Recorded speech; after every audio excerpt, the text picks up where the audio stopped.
What's going on, everyone? Welcome. It's theme night here tonight. We hit episode 20. We are covering the Killing Joke. And I wish I had a clip from last week where Rude was laughing because I would have put that as our video to start this theme off.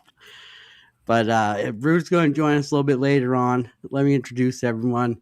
We got Cali Comics. We got Paul in the 619. We Hey, got guys. Mike. You know Mike. He's been here a few times. You know him. And we got Real Rude, who is late. We know he's going to be, but Like always late. he's probably reading the book. Let's be real. Catching up. He's catching up. But it's Friday. You know what that means? It's Gotham City Lights podcast.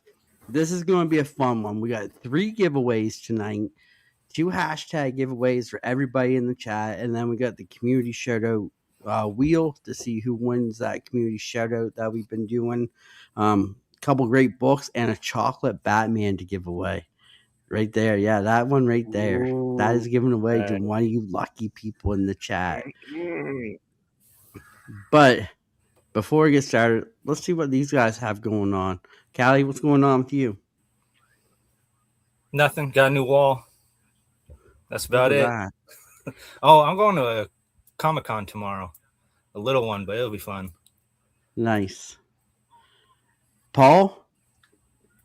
I had the day off. I read a lot of comics. And I reread. It's been a while. I think I know the story, but it's been probably a year since I've reread The Killing Joke. Still impactful. Gosh, I can't wait till we dig into it. Yeah, it's gonna be awesome. Nice. Mike? Nothing really, just work and packing up, moving. Eventually I'm gonna Nice. be moving. So yeah. It's always Nice. fun. I know. He's moving into the Batcave. That's a good move. That's a good move. He's Jordan Paul in there. He's gonna be my neighbor. He's gonna be hey, right in there. And let's say hello to everyone who's in the chat with us right now. We got Robert Pop Springs. What's going on, Robert? Thanks for being here, buddy. Always appreciate you. We got Cali Comics saying hi to everyone. Let's go, the We got Raven. Zach. Let's go. What's going on, Zach? Thanks for being here. Subtails. We got Robbie Josephs. What's going on, Robbie? Robbie sent us a banger this week to go along with this theme, so you're going to want to stay tuned to see what he sent us. Let's see. We got Paul in 619. We got 8 in the chat, 8 watching. So you guys want to type in the chat? There you go. We got Just Your Average Geeks. What's going on, Dave? I was showing the boys backstage what you sent me. I can't show it on air. I mean, you could. You could. Yeah, we saw it. Let's just say, whoa. But yeah, so thanks everyone for being here. We'll say hello to everyone as they pop in. One of us will say hi to you.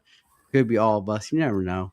But without further ado, these guys have been waiting to see these slides. I nailed these slides this week for this show exact. But starting off with our theme night, Killing Joke. We have a poll in the chat. You guys go vote. 1 being the least, 4 being the highest. We'll end that poll later on tonight and see what came out. If you guys liked it, if you didn't like it.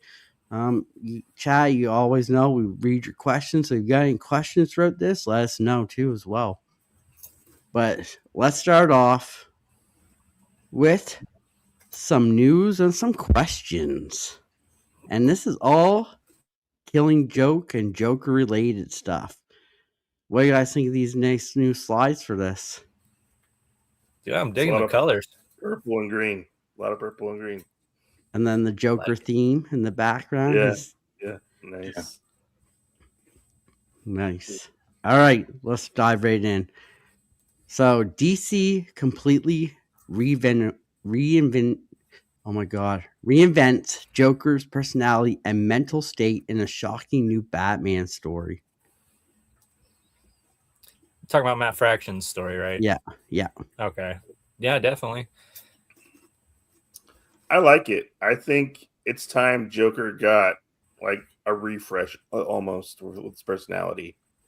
I think he's getting kind of stale, to be honest. And I Right. think it's interesting they made him fat. They did. They did make him fat. Well, it's not like he gets out much. I know he's in a Stuck tube. in a tube. He's in a tube. I'm curious as what they're gonna do with the Joker, and if it will stick. You know, Yeah. I actually think he's gonna have a new power set. You know what I mean? As far as like instead of just being like a crazy maniac, I'm actually thinking that he's gonna develop some powers. Yeah. Maybe some like mental powers. He could like I don't know telekinesis. I have no idea, but yeah, I'm all for it. I think it's gonna be dope. Yeah. I'm liking the run so far, and I like what Matt Fraction's doing. We'll see. We'll see. I agree Nice. with Paul. Yes, it's gonna be pretty cool. Be interesting how that Joker, because they're going to reinvent him. So it's gonna be cool to see. So Yeah. next up, Joker is Batman's most iconic villain. Who would be a close second? Oh, As a Batman villain, Iconic? Yeah, so Joker is his most iconic, but out of the Batman Rogue Gallery, who would be his closest second, like right behind Joker? the one off the top of my ooh, head, I would have hard to to say, say. Ooh, is probably Ra's al Ghul. I would go with Ra's al Ghul. Okay. that's a good one. Yeah. Good pick. I Yeah. wasn't even thinking about him, but yeah, no, that's a good one. I think I'll go with Harvey Dent. Nice. Dent, That's a good one. Yeah. Paul? You know, I know it's kind of like she's not like a bad guy anymore. She's kind of like an anti-hero, but I say Catwoman. You know, Yeah. the thing is, with Catwoman, Batman sometimes pulls back because, she's sexy, and he loves her and, but they have a lot of history too. You know what I mean? I think they go way back. And when she started as a bad guy, I think, he kind of like enjoyed just like, catching her because, yeah, she is so sexy. Robert saying Bane. Yeah. That's a good one. Yeah. Yeah. Bane's say a good Bane. one. Chat, Yeah. you guys let us know too what you guys think. I think Penguin. Penguin's right up there. Yeah, I was gonna say Riddler, but then dude, Batman always like solves his shit like in 2 seconds. And I was like, it can't be it can't be Riddler. I wanted to say Riddler, but I can't say Riddler. I thought you were gonna go with Superman, Dan. Oh, That too. Zach says Kite that? Man. Right, man. Hey man, hell yeah.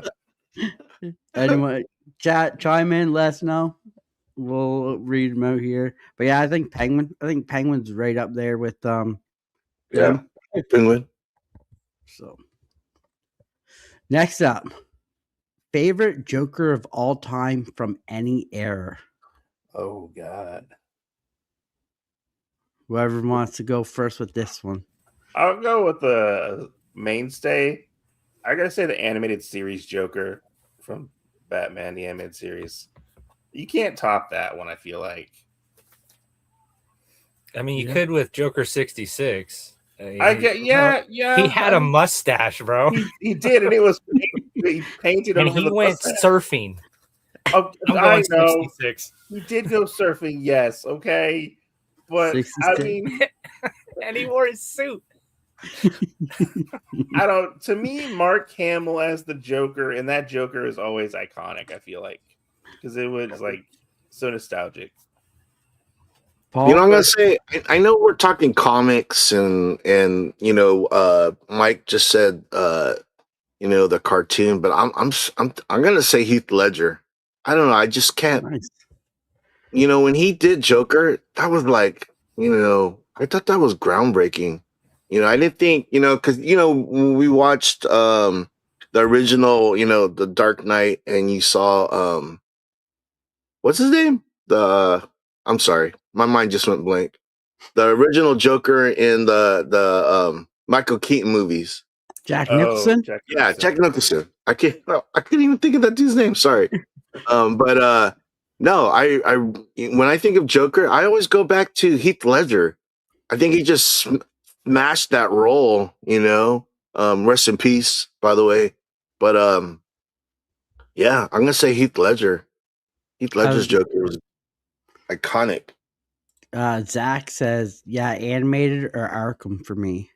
Nice. I'm going with Jack Nicholson because that was the first Batman movie I've ever seen. So I'm going with Jack Nicholson as Joker. Nice. Yeah. So that one will always be my favorite Joker. Nice. And I think he just did it so well. Next up, who works better with Joker, Harley Quinn or Punchline? I wish Rube was here for this one. Yeah. Well, neither of them are working with him at the moment, so I'm gonna say neither of them work well with him anymore. You had to pick one. Pick one. I don't know enough about Punchline, so I have to go with Harley Quinn. Okay. Yeah, I gotta agree with Mike. Harley? Yeah, I'm gonna go with Punchline too. The thing with Harley Quinn, how she has a romantic relationship with Poison Ivy, and they always go back to Joker like beating her ass. I was like, oh, I mean, it's like, no, that's not good. So yeah, definitely Punchline, but you don't know what Punchline is gonna be when she gets reunited with Joker. She could have, she might have like changed. You know what I mean? I don't know. We haven't seen her in a long time. Yeah. I know. The funny thing is, Rude. He had a comic with her in it, and I think Punchline had like a OnlyFans in the comic. And I was like, really? So yeah, no. I wish Rude was here because he'd talk more about it. But yeah, I think the last time we saw her in a comic, she had a OnlyFans. What's up, Chris? Thanks for being here. Yo, Chris, what's up? Dave said Jack for sure for Joker. Yeah, you can't go wrong with that. I'd have to go, I think, Harley Quinn, but older Harley Quinn before she met Poison Ivy and everything. Like batshit crazy Harley Quinn. Yeah, no, that's the Harley Quinn I like, is the batshit. Yeah, the arts and times. What's up, Jay? Jay, what's going on, Jay? Thanks for being here. Yo, here. Man.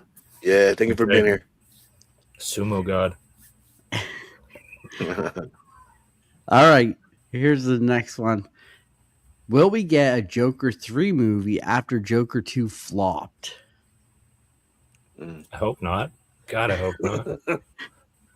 They'd have to make some changes. You know what I mean? They would have to have tell a story. Yeah, they would have to have something to draw people in, because that second one was really bad. No offense to the girl that played Harley Quinn in that one, Lady Gaga. But, Lady Gaga. Because she's a good actress. She's actually a good actress, but I don't know, man. It just didn't work. Yeah, Chris, that crazy Harley was head over heels. Totally What's agree going with on, Tim? Thanks for being here. Tim. Let's go. Yeah, I don't like Joaquin Phoenix as the Joker. No, no, he did all right. I haven't. The character was they developed the character really well, and I haven't seen those movies, so I can't really comment on it, whether we need another one or not. Yeah, what is there else to say? I don't know. They definitely had to make changes, though. Something to draw us in. I don't know. The last one was just like, Yeah. All right, next up. Yeah. Oh, go Callie. I was just thinking about how they implied that he might be related to Bruce. Like maybe they could tie that in. Maybe, I don't know. But it's such a mess. I hate thinking about it. Yeah. All right, next up. Could Absolute Joker be the best Joker we've ever seen? No. Sure, why not? I mean, why not? Good is like, you know what I mean? Could is like, that's so, it's not, there's a lot of possibilities. It could be, but will it? I don't know. I feel like we need to see more of Absolute Joker. I think we've gotten little snippets here and there of him, and it's too early to say if he's the best Joker. I mean, he's an interesting Joker, I would say. Yeah. Like, he's pretty different than all the other Jokers that we've mentioned already on this podcast. Yeah. I don't know. I'm thinking he might be if when we get Well- that final fight with him and Absolute Batman to see him in that form that we But- saw him. He's complete opposite of any Joker we've ever seen. Yeah, yeah. Like that's the whole point for me, is that we're gonna get into it later with the loony. Like he is a loony, you know what I mean? He is as close to a Looney Tune as we can get in this reality. And they took Snyder took all of that, threw it away, and turned him into like just this menacing, like behind the scenes powerful dude. Yeah. You know? Yeah. So I don't know if I could label that the best Joker, because he's not even telling jokes, man. No, he's not. Oh, I think he He's told one serious. joke and then he ate that guy, right? He he did. did. I like what Jay said. Could losing your leg be the best thing ever to you? To an extent. I mean, maybe if it was like gangrenous and it was going to kill you if you didn't cut it off. So JL said the point of the Joker is to be the complete opposite of Batman Bruce. Yeah, that I agree with. Chris says it's a good Joker, but not the best. Best. Yeah. I mean, we still have I yet like to see, Christopher's opinion. All fair statements. and I mean, we still have yet to see Matt Fraction's Joker. Yeah. Yeah. So we don't know what that one's going to be like either. We know he's fat. He's got the dad bod, Oh yeah. Mhm. Yeah. and he's got all these computers in him. So, like you said, is he going to have some abilities now since that, or like mind control kind of type thing? That's what I'm hoping for. Something cool. The Joker's not bad. Snyder. Chris says Snyder's Joker is not bad, but more crazy crime boss.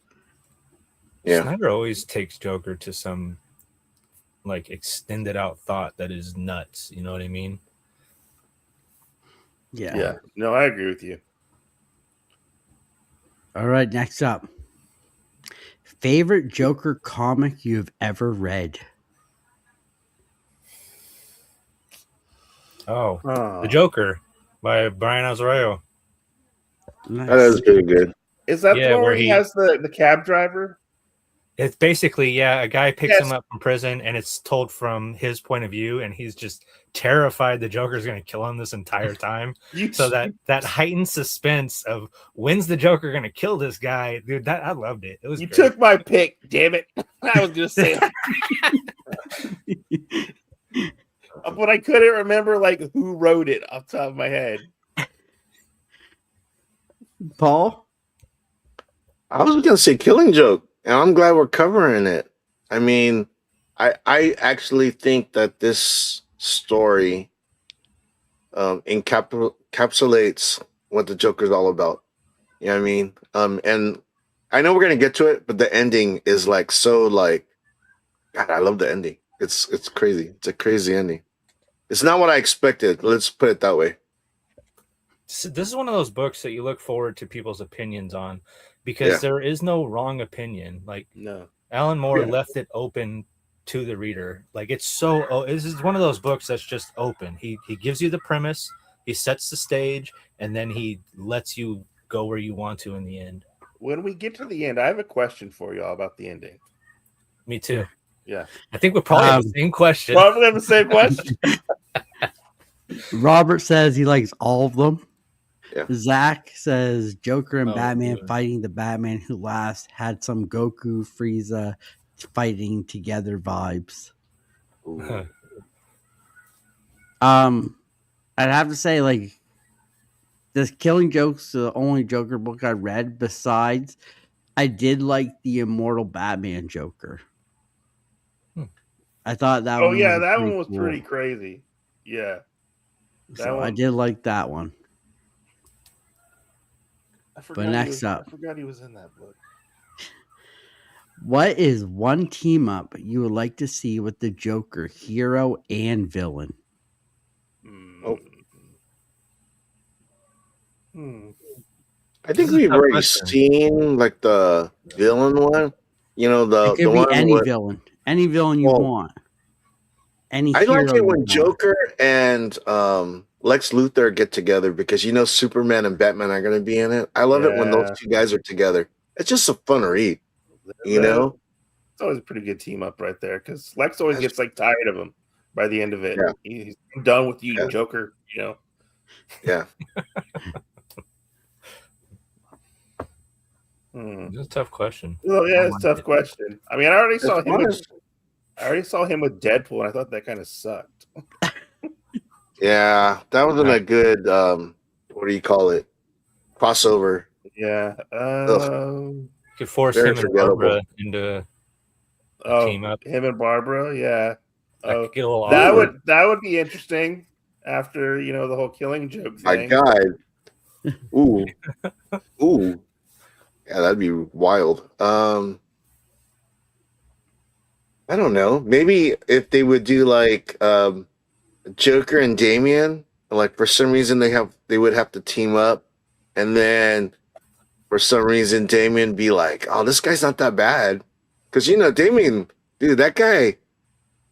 Well, he's changed. He's changed a lot, but I like it like when he first started. You know, when he's fresh off of Raw Ghoul and all that. Yeah. It was kind of like a pain in the ass, and he just wanted his answer was always to kill. Maybe a team up like that that'd be a fun read. Nice. It just popped into my head. What if we got like a Joker and the Creeper? Like, Oh, that would The be green-haired crazy. goons. Yeah. yeah, yeah. They have the same color scheme, right? Purple and green. I think Creeper Green and is yellow like, for the creeper. yeah, green, Green and and yellow. yellow. Oh, is it green and yellow? Yeah, I think Yeah. red too. Okay. Yeah. The chat's got some good ones here. So Robert says Rogue and Mystique. Oh, Robbie says Joker and Mr. something. that'd be wild. Mixed picks. Jay says Vandal Savage and Joker could be fun. That could happen. That could happen, yeah. Yeah. Because Vandal Zach Savage says- is in Gotham right now. Yep. Zach says Booster Gold and Captain Cold. I don't know why. Because they're both Dude, cool out there. characters, that's why. Yeah. Callie Booster Gold just have as bad as jokes. One I would like to see is Joker Riddler, because they'd be jokes and riddles together. Didn't they do that in the New 52? I don't know. They've worked together before. Yeah. It was the War of Jokes and Riddles, I think it was. Oh shit. Yeah. And I would That's like actually a good title. I like to see Joker go against Moon Knight. Ooh. Oh, Yeah. I think that'd be fun. that's little- Marvel. That's Marvel's answer to Batman. Yeah. He's The just War as of crazy Jokes as and Joker. Riddles. There you go. Tails knows. During Rebirth. But yeah, so those are your guys' questions. There wasn't Love it. very much. I couldn't think of a whole lot of Joker related questions that Good were questions. Good questions, already Dan. there. Yeah, good, But solid questions. Solid Good questions. solid questions. You had us with our thinking caps on. but we got 11 in the chat. So why don't we do our first giveaway? So chat, if you type in, I'll put the banner up. This right here, hashtag Spotify 10. Because Whoa. if you guys haven't heard, Hey, Paul. we have hit Hey, girl. 10 followers on Spotify with 40 downloads. And this is open to anyone in the US and Canada. We will send it to you. But K-pop, what's going on? Thanks for being here. Appreciate it. If you haven't watched K-pop, definitely go check out her channel. She got a great channel as well. Hopefully someone will drop a link for her in there so we can put up there. But yeah, get your votes in. We got 2 entries in so far, so spam them in. Everyone can enter, even the panel can enter. Hold on, let me get my phone. Here we go. I got this. Thanks, Callie. Appreciate it. What's the shield mean? The shield. I don't know. It means he's the knight of the round table, maybe? No, in the YouTube chat, I see shields. I have a blue wrench. Oh, is that what it is? They changed it to a shield? Ooh. That's probably what Danny chose for his channel. Okay. Yeah. Nice. What we got going on here? We got 3 entries. Let me refresh it just to make sure.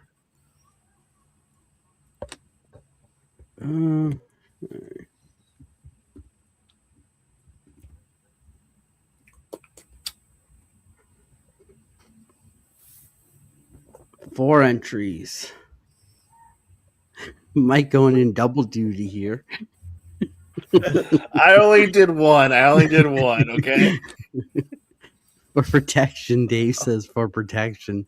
The new wrenches are for protection. So the first drawing, guys, put in hashtag Spotify 10 to win an awesome prize. Yeah. So the prize we're going to be giving away. We'll make this bigger here so you guys can see. We're going to be giving away issue number 1 of Batman Blackgate. Nice. So Alright. get your thing in there. We got 5 entries. There's 11 people watching. We got 5 entries. Come on, people. Spooky Thighs Spooky 10. Thighs 10. Spooky Thighs 10. Bleaker, what's going on? Thanks for being here. Get that Bleaker, what hashtag up, in, dude? Bleak. Thank you for being here, Bleaker. Let's go. Go check out Dude. Bleaker's channel and Church on Sundays. Great show over there as well. Yep. Bleaker's always got a great show. Yeah, that's like my haul this week is all from Bleaker. Let's go. Yeah. Ladies, that hashtag is hashtag Spotify 10. And you can win Batman Blackgate number 1 from 1997. Dang.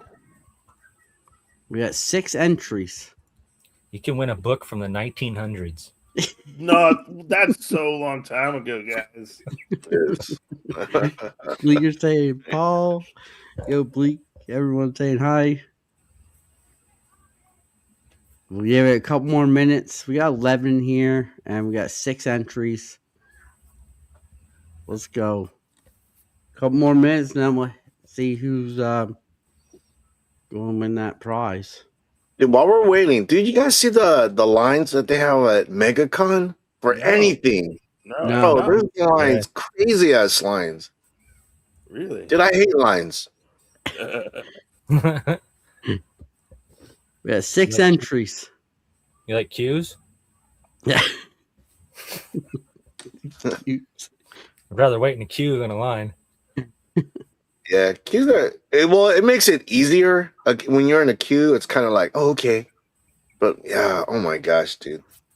Because a lot of those cons, you think the line's short, but you ever go to a con where they break up the line? So you think, oh, the line's not that long, and then when you look, it's like there's a line on the other side of the aisle. It's like, oh crap. There's like Yeah. a gap where you got to walk around the building to get to the Yes, yes, like, yes. just wait here. Yeah, And if you're I gotta scared. wait in line like they're that, gonna get man, in line before me. yeah, not worth it. Yeah, see, Bleaker knows. Yeah, we're 2000 late. Yeah. All right. 2000 lame. Let's hit this draw here. Early 2000s. Can you guys see my screen? Not yet. No, No. I only see the news. You gotta share it with Mike. What? There you go. See There it. we go. 6 Six. entries, All right. guys. 6 entries. This is your last minute to get them in. We're going to hit that draw button in 20 seconds. Are you So going you both think days, both games? Callie? What was that? Are you going both days? Maybe. Hopefully. Probably. What else Let's did I go. do? All right, here we go. Good luck to everyone who's entered. 6 entries.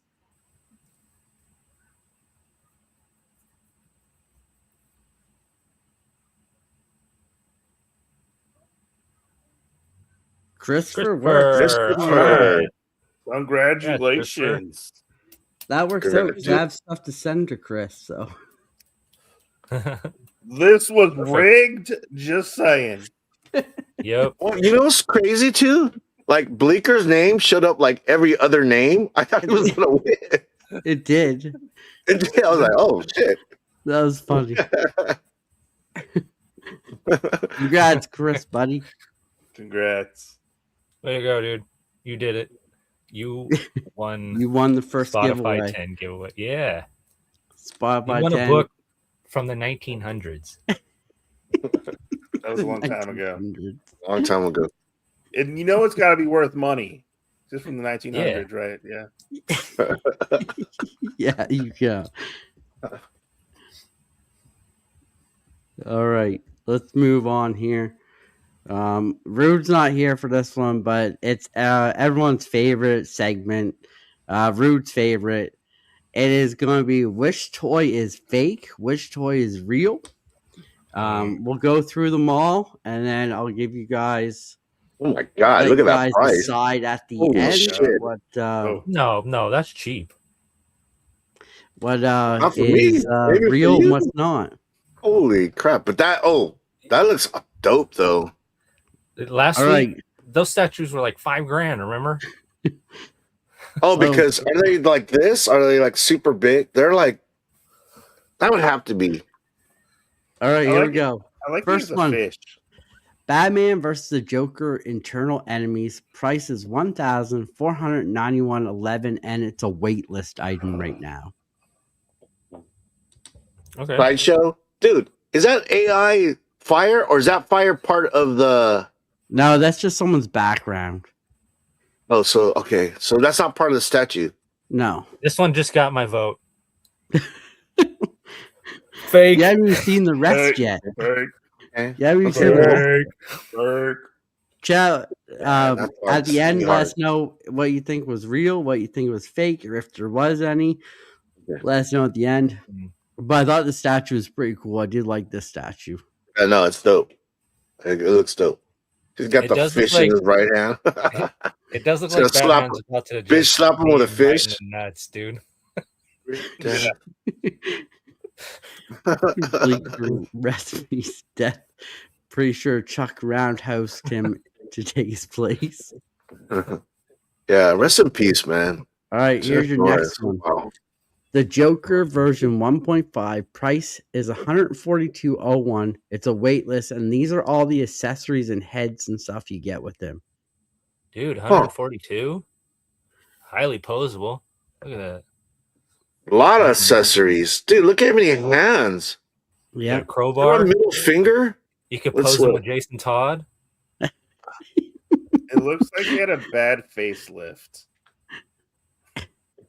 Actually, you know what? It doesn't look too bad on the normal. No, it doesn't look too bad. It looks weird, like when you see the whole body part, but when you look on the right on just the faces, they don't look too bad. Oh, Zach don't like this one. The thing that bugs me is there should be more faces. You only get 2. I mean, I know, you with- get 5 yeah. pairs of hands. 5 You pairs got of two- hands. 2 Tommy guns. He's only got 2 hands. I mean, you're gonna double hand the Tommy guns? yeah. I like playing the cards. knives though. See where the knives? He's not. If you put it in his hands, he's not throwing one knife at a time. He's throwing 3 knives at a time. And if you put in both hands, Okay. he's throwing 6 knives. That's dope. I need That's a- pretty cool. I need a hat. Joker has to have a hat. He needs You know more what? I arms agree. to hold all his accessories. Yeah, I'd say a hat. A hat would be cool. Why did it come with a hat? I don't know. But it got the ha ha ha Interesting. Yeah. and the bang gun with the Oh, yeah, I flag like the coming little, out of it. the one with the flag in it. Yeah, that one was cool. Oh, I thought that was a cheeseburger. I like it. All It's right. cool. Next up, 142. Batman versus the Joker, price $1,136. Oh wait, this is sold out. That's real. That's a real. Dude, that's dope. Wait, is Robin in the trash can? What's going on down there? Oh, what is that? Does it look like his cape? Yeah, Yeah. I think it is his cape. Like he just beat Jason Todd to death and threw him in that trash can? Huh. Holy Dude, cow. I like the chattering teeth. Look at the chattering teeth at their feet. Yeah. That's dope. This one's awesome, actually. Yeah, this one's really good. Sold out, huh? Yeah, this is sold out right now. I Sideshow. see why. Nice. Yeah, no, This that's is cool. pretty cool. This one I did check. It does come with extra head for Joker. And I think Batman has the cowl down too. What does the hand come with the face? Because how do you change the face without the hand? I think so. I think it maybe comes it splits right there at the it hand, splits like where the hand is. straight up to his ears and then back Yeah. through the hair. Hmm. Just leave a neck stub. I'd just take the head off and leave it like that, like you're just choking him. Batman just popped No his head head. off. Yeah. But yeah, no, that's a cool one. Yeah, it's cool. I think that's I like real. the minimal background too, the minimal brick, the minimal like ledge. That was cool. Next up is Mayfax Batman Hush Joker, price $89.99 on sale now. This one What? looks weird. This don't look right. Wait, no accessories. Is it a statue or an action figure? It's a figure. I just didn't have the pictures of the accessories. I just got the Oh. picture of. Yeah, it looks like the McFarlane line to me. Yeah, it's Mayflex, so it's like a cheaper version. Okay. $90. $90. Hmm. $90. So it's the Trying to wrap my same head around company that. that That'd be a did cool that box. Batman Beyond we had before. The other Joker looked better than this one. Mm. Interesting. This one's No. Joker from Hush, so the comic Hush. Okay. I'm gonna say could be fake. Could be. But you The price got point's good. Two-Face last week. That Two-Face looked like somebody took a picture of it in their living room, and this one kind of looks like the same type of deal. Yeah. Is he really that elongated, or did you have to stretch it out? I fit stretched on the screen? picture out to make it bigger Okay. so you guys could Okay. see it. Hmm. So it's about the size of like a figure. I don't know. Could be fake. Could be fake. Like Callie said. All right. So 1, 2, 3, 4. What do you guys think? Let us know in the chat. What do you think's fake? What don't you think's fake? Callie, do you think any are fake, or do you think they're all real? So they could all be real. They could all be fake. There could be multiple fakes, but I think it's just number one. Number 1. Okay. Hey, you just said that there might not be any fakes, Danny? Yeah. Yeah, just like Last time. 2 weeks, last 2 weeks there haven't been any fakes. I'm gonna say they're all real. Oh, I just spoiled the show for Mike. He said he needs to listen to those too. Oh, it's okay. It's okay. Didn't you see the second one? That looks like too many accessories to be fake. Shit. I'll say the last one's fake. What does Last one? that smile say? Scheming smile? Yeah. Scheming. Yeah, I see the last one's fake. Last one fake. Zach Yeah. says there's 2 fakes. Chat, fakes. you guys think there's any fakes? Do you think they're all real? Do you think they're all fake? Let us know. We'll give you a So couple Zach- seconds. I assume Zach says the second and fourth. Yeah, or maybe thinks the second one's fake because I saw him say fake for this one. Yeah. So let them. Robert says the first one's fake. First one's Yeah, team one. fake. Zach said yeah, the second one. Okay.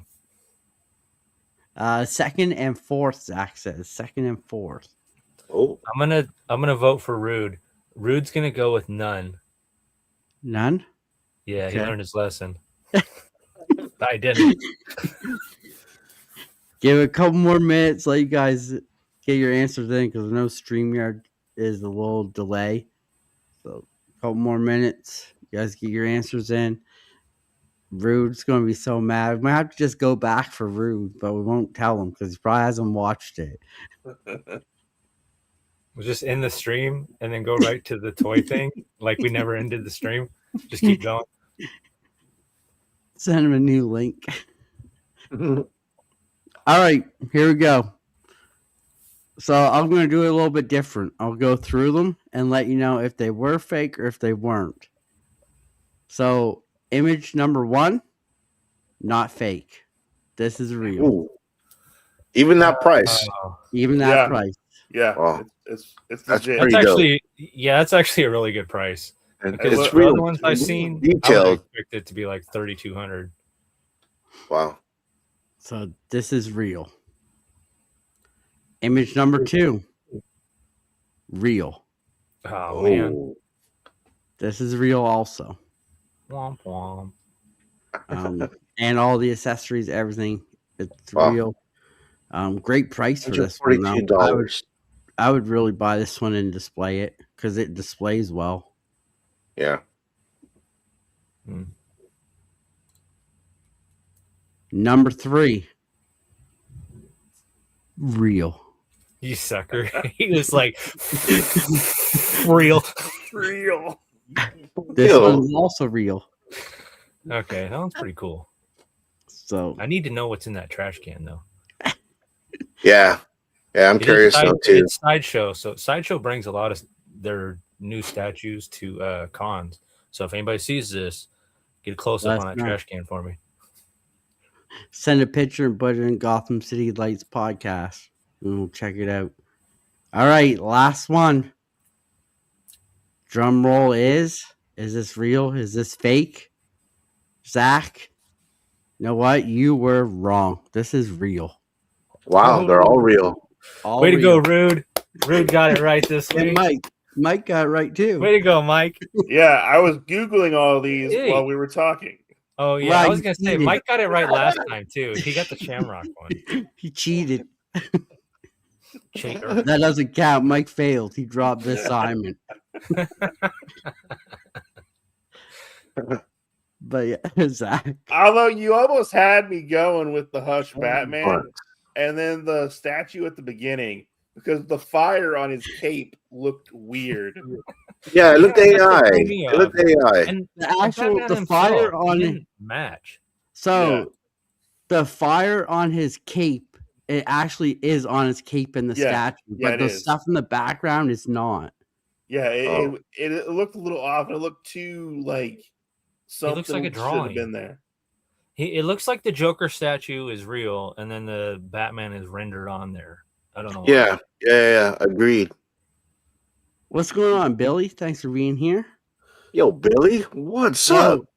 when Rude comes on, we're going to go back and show Rude, and we're He not comes going to on. tell him If he comes on. If he comes Yeah. on. if he comes Big on. if. He's probably reading the book. He's so traumatized by that segment that he's just going to come on after it's over every time now. Probably. Oh, wow. All right, so Robbie sent us a banger to go along with our Killing Joke theme this week. Robbie's Batman throwbacks. Although the Haha Hacienda, the Joker's hideout, first appearance as an old house on the hill in Batman number 4, 1940, this issue of Detective Comics number 365 is the first appearance of this in the Silver Age and first appearance in Detective Comics. This issue from 1967 brought back the original idea and made it in the Joker's image. Later in Joker's comics, number 1, it was officially renamed as the Haha Hacienda and has been used occasionally since. Hacienda. Yeah, Hacienda. Dude. Thank you. Well, we're from California. Then- Callie and I know have this- that. I actually have this comic, and I didn't even know any of that, dude. I guess I should read it, huh? Thanks, What's up, Robbie. Cisco? Yeah, baby. Cisco. Yo, Black Order, baby. And this is actually Robbie's book from his collection that he Oh, sent us a nice. picture of Nice. too. So Seen this cover before. It's awesome. It is. This is an iconic cover, dude. Yeah. Ha Hacienda. That's awesome. Yeah. Never seen it It, before. it looks really nice. I like it looks like they're fighting a wall. But thank you, Robbie, for doing this and for making it a theme for along with our theme night. We do appreciate it. Heck yeah. We appreciate you Joker doing book. this too. And we So, get to show off some of your great books. so Callie, I can tell you what's in the trash can. What is it? It's trash. Oh man. With Robin's cape. Open it. Robin's cape is draped over the trash can, and there's trash in Uh-oh. the trash can. Is there gonna be a connecting statue? It's just Jason Todd laid out in a pool of blood. And then what we don't see at the base, there is like a sewer, and you can see Killer Croc's Oh. face just looking out of the sewer. It's like on all the way on this side over here on the Yeah. bottom, right?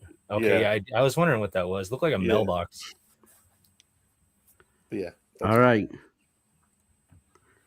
So after we do the Joker report, we're going to be giving away the chocolate Batman. So I'll put the hashtag up for you guys so that way we can run it. Let me just get stuff going here. So this is going to be the hashtag for the chocolate Batman giveaway. Can we get Chris tacos? So enter in that hashtag and you guys can win that chocolate Batman. So Joker report. The Joker is a supervillain and arch enemy of Batman. First introduced in Batman's #1, spring 1940, he was originally a crime mastermind with a devious sense of humor. Initially intended to serve as one-time appearances, Joker's instant popularity ensured that the character would continue to appear, becoming a frequent enemy of the Dark Knight and Robin the Boy Wonder. By the late 1940s, Joker had been re-imaged as a harmless prankster, falling into obscurity. By the 1960s, he was reintroduced in the 1970s as a more legitimate threat and one of the most infamous criminals within Gotham City. In recent years, the character has taken on a persona of evil incarnated, simply taking joy in tormenting Batman or trying to push him into. I didn't know he was supposed to be a one-off villain. That's interesting. Yeah. There's no word after into. It seems like it's about to say something else. Yeah, I think it's cut off of Madness. the Try banner. madness. I'll say madness would be a good word to put in the end. Push him into madness. Oh, Villainy. villainy. Villainy. Oh, there you go. Dang you, chocolate Batman. Dang you. What's going on, Steve? Thanks for being here. Still Steve Biden here. Mr. Yeah. Toronto Khan himself. Let's go. We have 4 entries right now. So get that hashtag chocolate Batman in, and I'll put Callie up on the screen so you guys can see what you're going to win. I want this. Oh, I want this. There is what you're going to win, that chocolate Batman. 13 in the queue. Come on, get that hashtag rolling, guys. 5 entries. 89. Come on, let this be rigged. I want to win it. I want to win it. Great.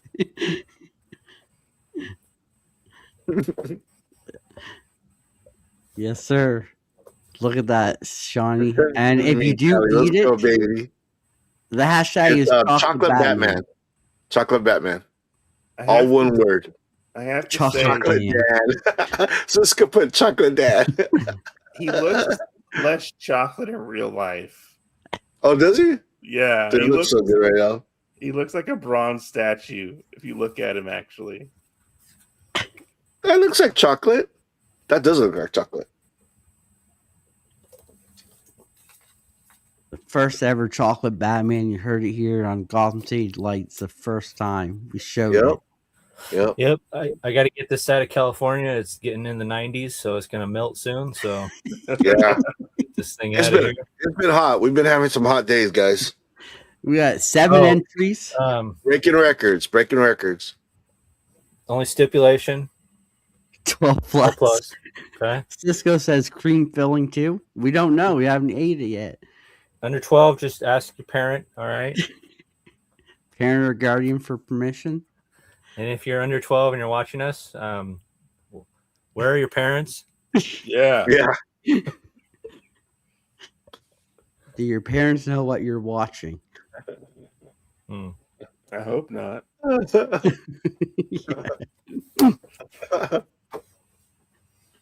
Billy says, Cole, if I win, I hope Baby Elizabeth don't want to eat it. Robert.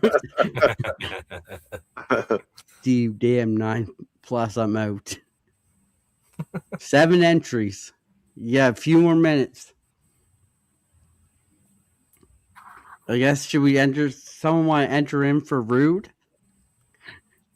How did we do that? Who wants this? Because Rude probably want this. Yeah. How do you enter him though? Doesn't he have to enter from his computer? Just hashtag him. And then How do you, what? Just put hashtag Chocolate Batman in the chat and Yeah. enter for him. We'll see if that works. Chocolate Paul. Hey, Hey, that sounds racist. That's racist. all right. We got Chocolate 8 rain. entries. 8 entries. Yeah, come on, chocolate Rude. All right. 14 people watching and 8 entries.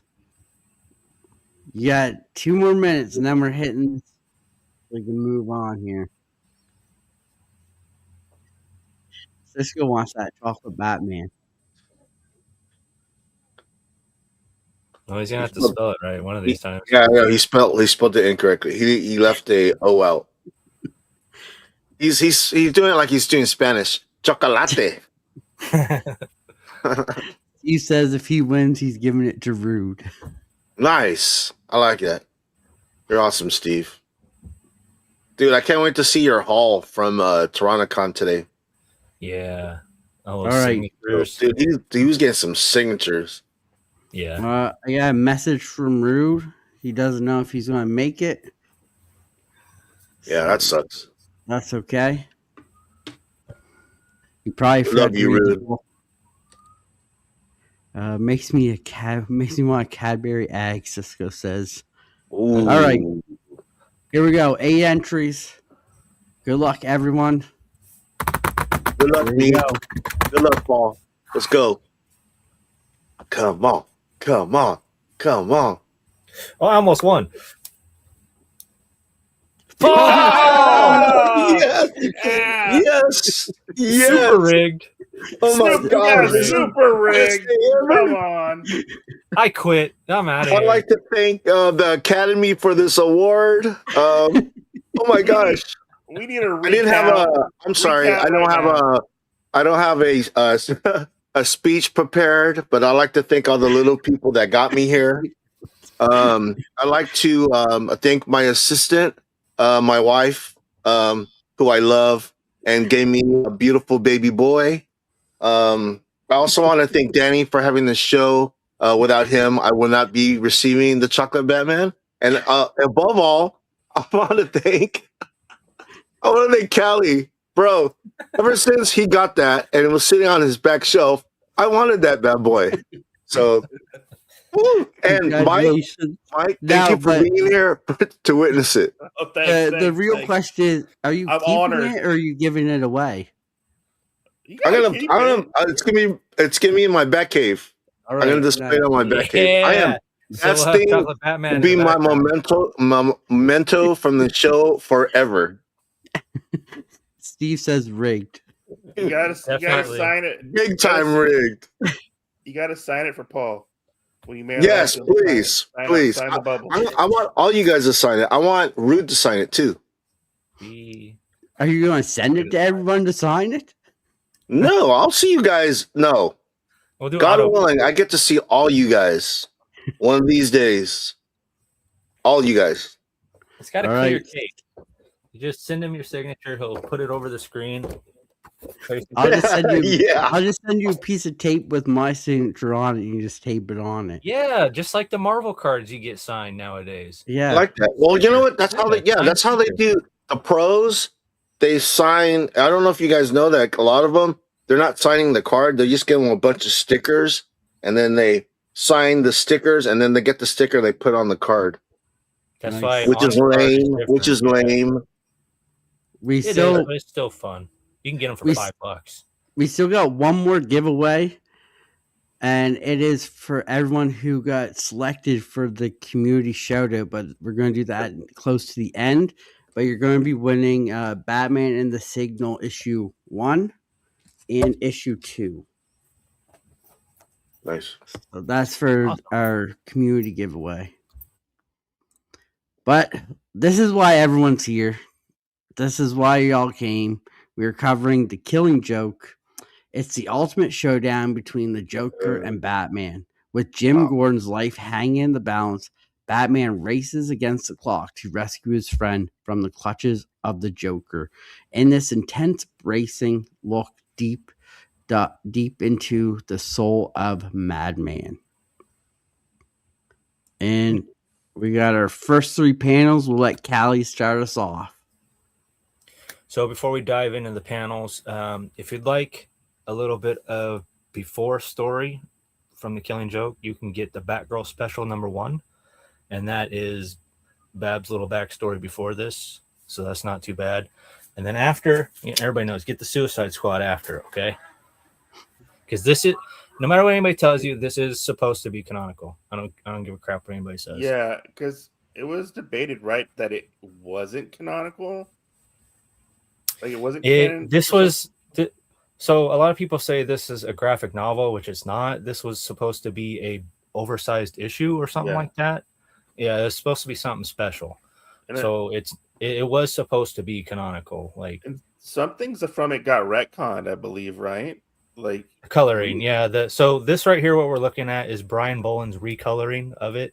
I think he did it in 2007 or something like that. But what I was saying is, like, when we get into it later, but like with his wife, like that got like retconned later, I believe.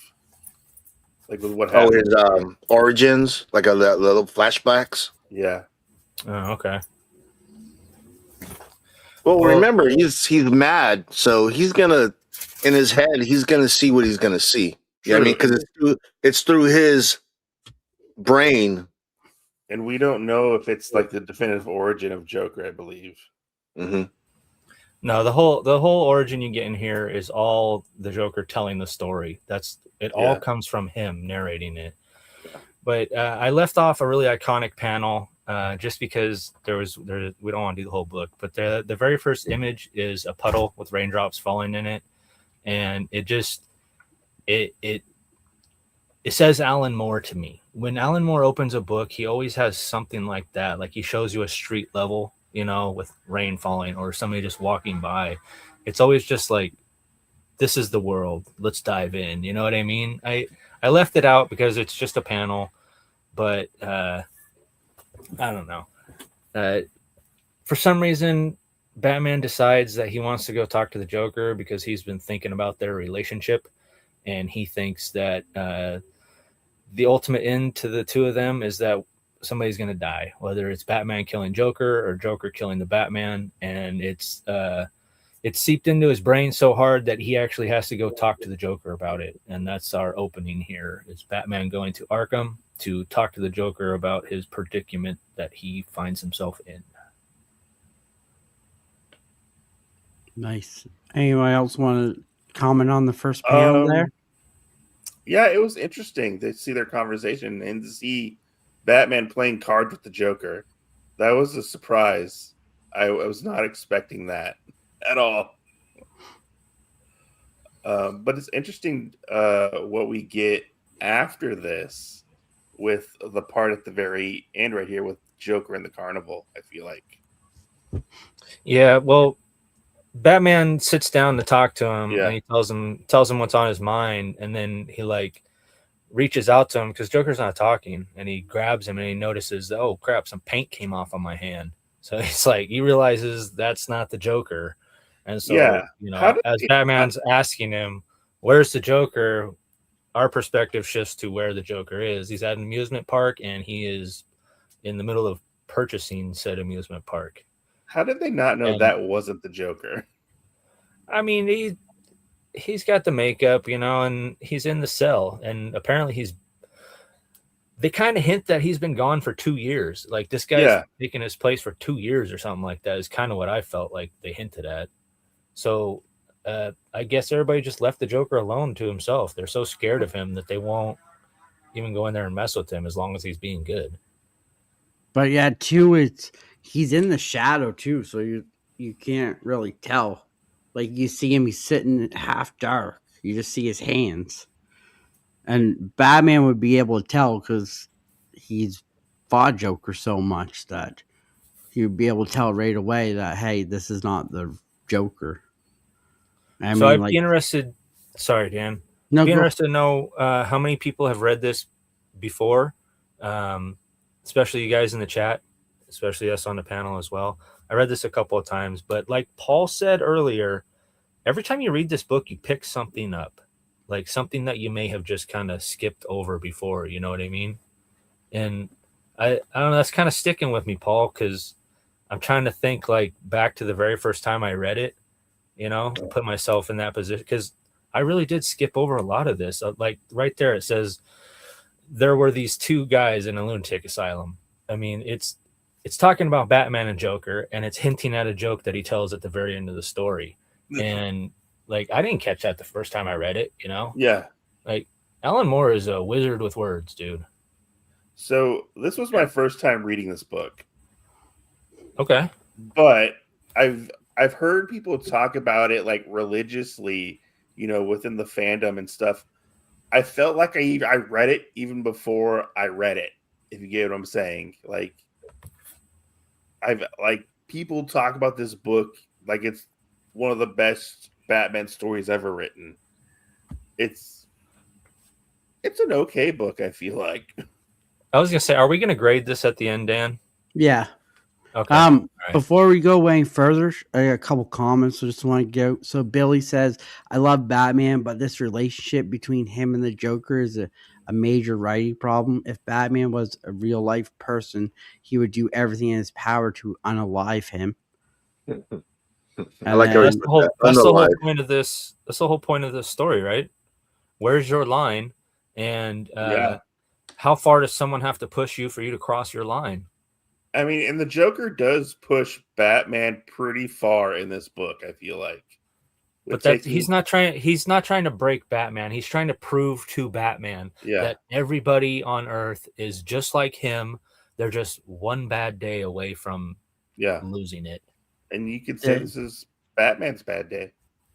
And then Billy also says he would make a pact with himself that says this must be done if only ever once. Say hello to Henry's. Henry's in the chat. What's going on, Henry? Yo, Henry. What up, man? Cisco raised his hand, so he must have a question. So Cisco, type the question. I'll yell it up. We have Evil Mike. What's going on, Mike? Thanks for being here. Let's go. The ending is the funny part. Yeah, Henry, I hate the Joker because chance after chance he still causes mayhem. And then last one here, Zach, or what part inside yourself pushed you across the line if you interpret killing a certain way? Yeah. Oh, yes, you read it. Just because I did. This is my first time reading this too. I read it twice. So I read it earlier in the week and then I read it before we came on. And I liked it. It was different because I didn't really read much of the Joker because I'm just getting back into everything. So I've never read this book, so it was all new. Seeing the take on it. I love Commissioner Gordon. You guys know that. And to see this side of Commissioner Gordon, that put me like when we were reading Batman New Gotham, kind of put me in the feels like because Gordon lost his wife. And then to see his daughter, Barbara, which we'll go through later. But yeah, I'll talk more about that when we get to. But I did like this part where Joker's purchasing this amusement park from the guy. And how does the guy just not know it's Joker? Like, that's what gets me. Like, the Joker's free and he's just trying to sell him this amusement park. Okay, let me ask you, Dan. Say you got a piece of property and some guy calls you out of the blue. He's like, "Hey, I'd like to meet you and check it out." And you show up and it's the Joker, bro. What are you gonna do? You're gonna be like, I don't think I could sell you this, right? You're gonna be like, "Yes, sir, Joker, sir. Whatever you need, sir. Just don't kill me, please." And he buys like the worst piece of shit property you can think of. But yeah, the guy like, keeps telling me, "Are you sure you want it?" Yeah, You're are like, you sure, "I'm you sure you crazy want for this? He's like, it's the best thing ever. What are you talking about? Yeah, but you know the thing is that he's the Joker. He's just fucking with this guy, you know, because we're gonna find out later that I don't know if we're gonna talk about it. I don't want to spoil anything for the next slide, but he's just fucking with this guy. Yeah, he's not he's just playing with the guy. You know, Yeah, he's kind of biding his time at the moment. He's waiting for those freaks to come back because he, like, when you go to the next panel, I don't know if it's in there, but he tells him, like, my associates, they are, it's over there on the other side. But anyways, he tells him my associates are convincing the owner to sign the deed over to me, you know, so I don't really need you anymore. yeah, exactly. chat's going off. We got a mandatory read from Cisco for any new DC comic people. 100%. Henry says Paul killing joke messed me up as a kid on comics, all new to me. Yep. Yeah, this was 1988. This is a year before Batman 89 came out. Can you imagine going to see an 89 and you're like, "This is awesome. Batman's so cool. This is like the hottest book right now for Batman." And you give it to like your 8-year-old and he's like, "Whoa, Dad, what is this? Oh, yeah. Commissioner Gordon's naked." Yeah. Evil's Comics, Mike said, first moment that breaks James in a long line of bad things. Yeah. Zach says 1,000%, and then a moving. Yeah. LOL. Like, wasn't Jim Gordon's son also like a serial killer as well? Yeah. I think it was. Mhm. Yeah. Yeah, he just can't catch a break. But yeah, move on here. Yeah, Joker makes a comment. Money's not a problem for me, not like it was in the past, because he was a struggling comedian. And don't forget, this is how the Joker wants you to view him. This is not necessarily how it went down. This is how he wants you to view him at this time, because he says that his origin changes as he sees fit. It's, whatever story he's trying to tell, as long as it fits in with his narrative, then it works for him. So in this origin, we get the comedian that has a pregnant wife and he's struggling and he can't pay his bills, but she loves him. You know, she's like, "You're good in the sack and you make me laugh. And that's really all that I need in life." And I mean, that's a good woman, to be honest with you, because in reality, she should say, "Take your stupid looking bow tie off, go break big rocks into little rocks and make some money for our kids." Instead, she's like, "You'll get there. We'll get there. We'll just keep it on." He had himself a really good woman, apparently, and that's what he wants you to think. I'm not. Yeah. Yeah. Paul? Well, he's painting the picture that before he became the Joker, he was this guy with no backbone, with a really like a far-fetched dream. He was like a comedian that wasn't very good.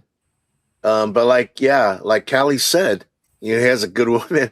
That part, every time I read that part where it's like, you're good in the sack and you make me laugh. Every time I read that, I chuckle. Yeah. I think that's I think he added that in there, definitely. It's genius. I love it. I love that line. It makes me laugh. It's weird seeing the Joker trying to be a family man. Yeah. He's not, though. I mean, I know he's not. As we read, he's a piece of shit. So self-absorbed, that he doesn't care about anything really. It's like, but my comedic career isn't going anywhere because he's not funny. He's not funny at all. No.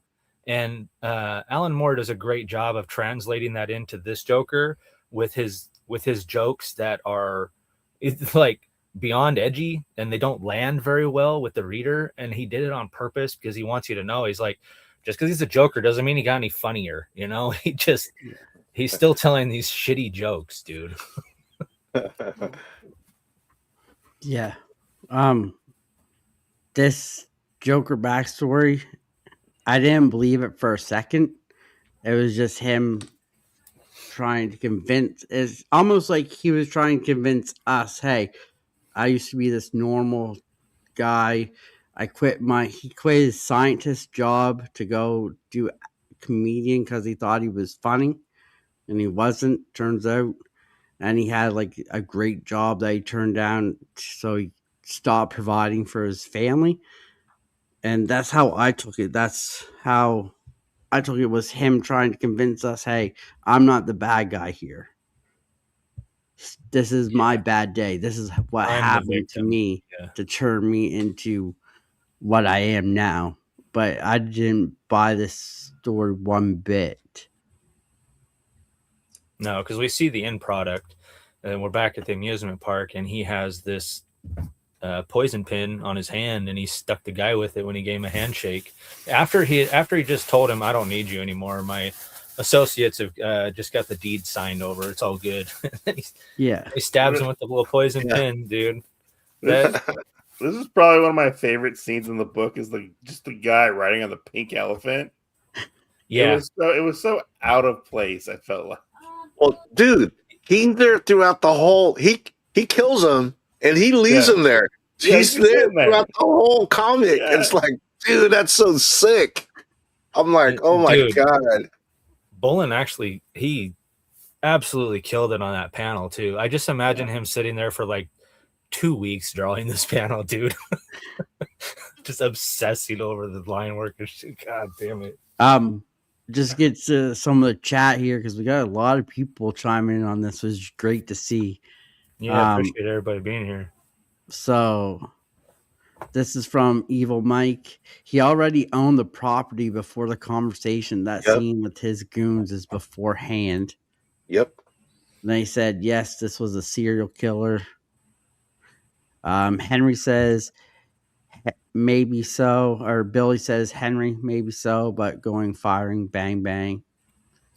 Cisco, this story sets Batman apart from just your average crime fighting good versus bad. The story is deep and crazy and shows the complexity of being a hero.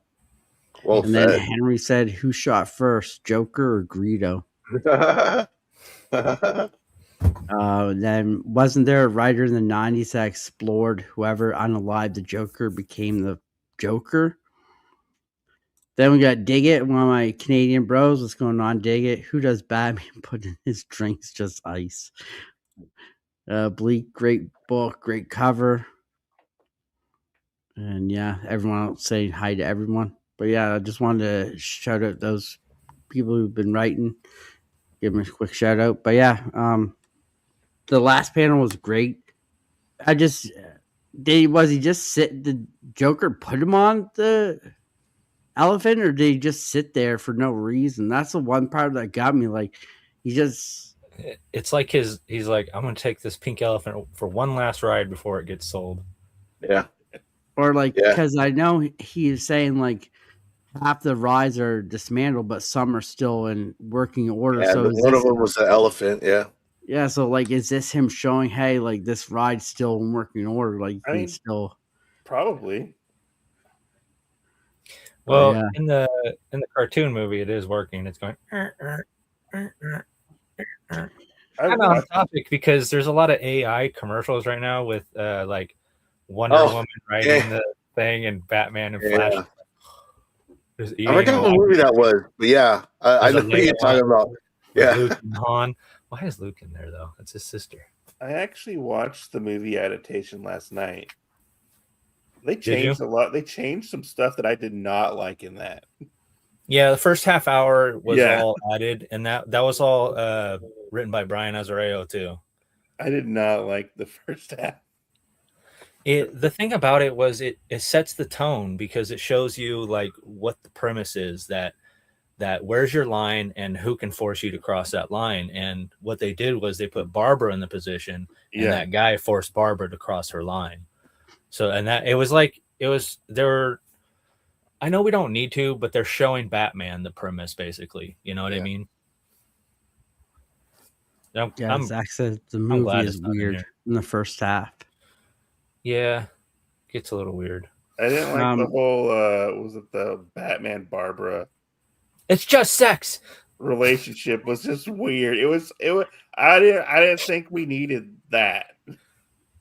No, we didn't need it. Anybody else want to chime in on these panels before we move on? No, good. Okay. All right. And now we get into the good stuff Yeah. because Joker is enacting his plan, which is kind of funny because he didn't know Gordon was going to be there, did he? This is Barbara's house, and Gordon is just visiting her. And he must have been stalking Gordon, waiting for him to come to Barbara's. Because I don't know, did he plan to paralyze her with a shot? I don't know. It was very left up in the air, to be honest. Yeah. Like I don't even know how like Joker would know. Like That's why I say he would have had to stalk Gordon and wait for him to go to Barbara's house or some sort of situation like that, you know. But it's a comic, so hey, it's good for it. I really like the little detail of Gordon's scrapbooking. Yes. All of the like villains and stuff. He had like his own book for each villain. I like that touch. It was like something that him and Barbara did together or something. Yeah. Well, because when you do the scrapbook, doesn't the picture look like Detective Comics 17? It is. It's like it shows Batman like swinging. Yeah, it is. That was kind of cool. So, so you know what? Okay, this is something that I didn't realize when I saw this. I'm talking about the second panel, and we were talking about this before. How when you rewatch something or when you reread something, you catch something that you didn't catch the first time. So in the second page, fourth panel, Gordon is getting his ass beat by two goons, but you could see Barbara Gordon on the background. Dude, they got wiggle lines around her. So she's in convulsions. I thought, dude, that shook me. That shook me because I didn't see that the first time I read this, and I've read this a few times. But like when you can't see it because it's kind of small, but she's actually, she's like doing convulsions. It's like wild. And then, and below that, I thought he was just going to take a picture. When I first read it, I thought he was going to take a picture of her, just of her boobs. He goes, oh, wow, shit. It's got a nice rack. Let's go take a picture of that. Yeah. So later on, we find out he does more. Yeah. He like completely undresses her after this. Yeah.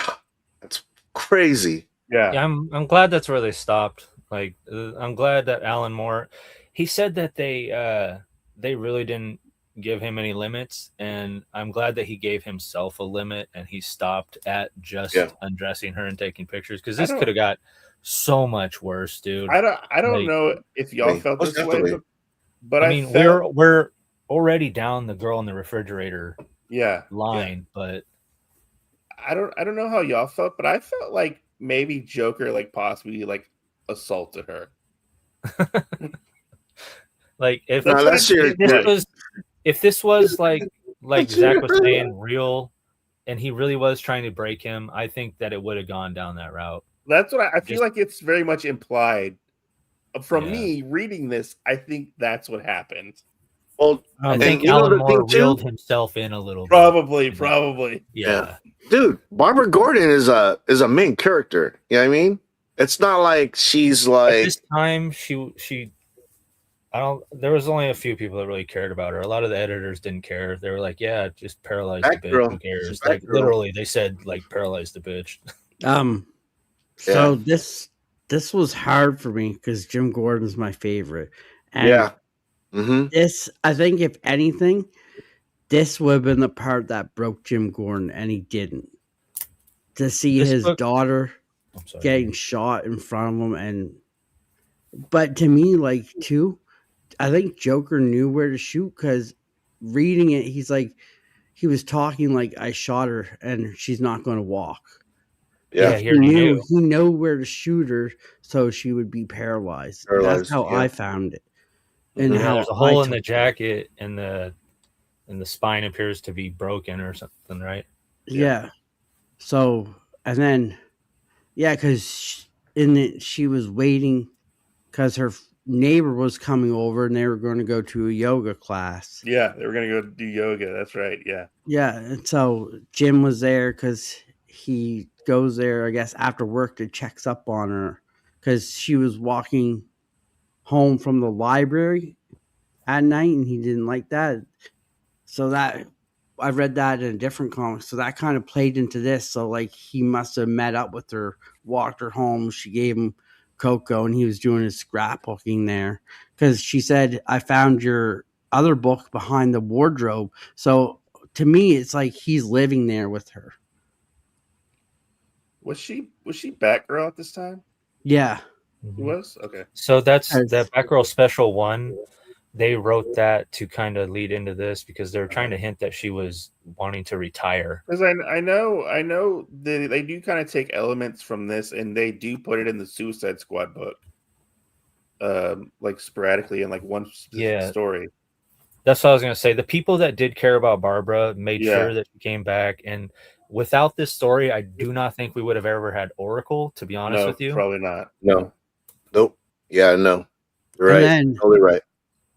to like to where Joker's goons are taking out Jim, he's not going to fight back because he's too worried about his daughter right now.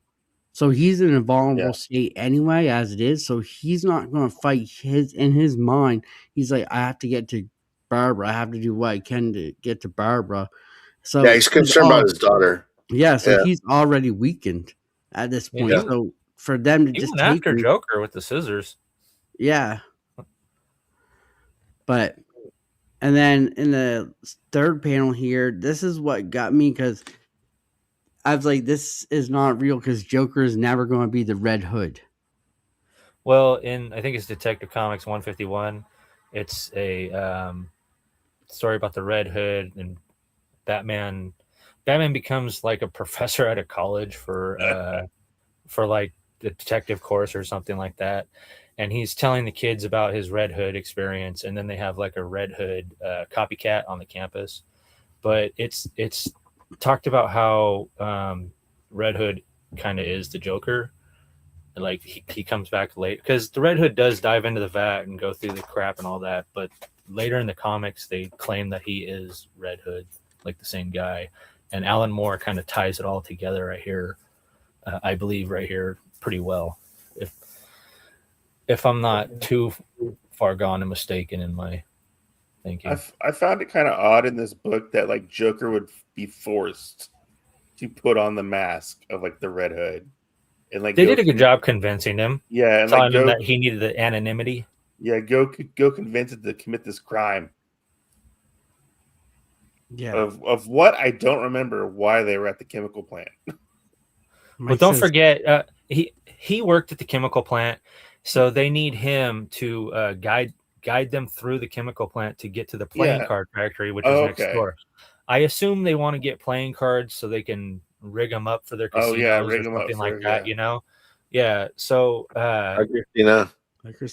that's why they sucker him into it. And don't forget, this is the Joker's narration. Yeah, his of rendition. What happened. Yeah. Yeah. So I mean, like you're saying, he was pretty easy into that life of crime when he's like, oh, my jokes ain't working. I need to get some money for my rent. Let me just go find these guys that happen to need exactly what I have. Yeah. The exact info I need or they need, I have it.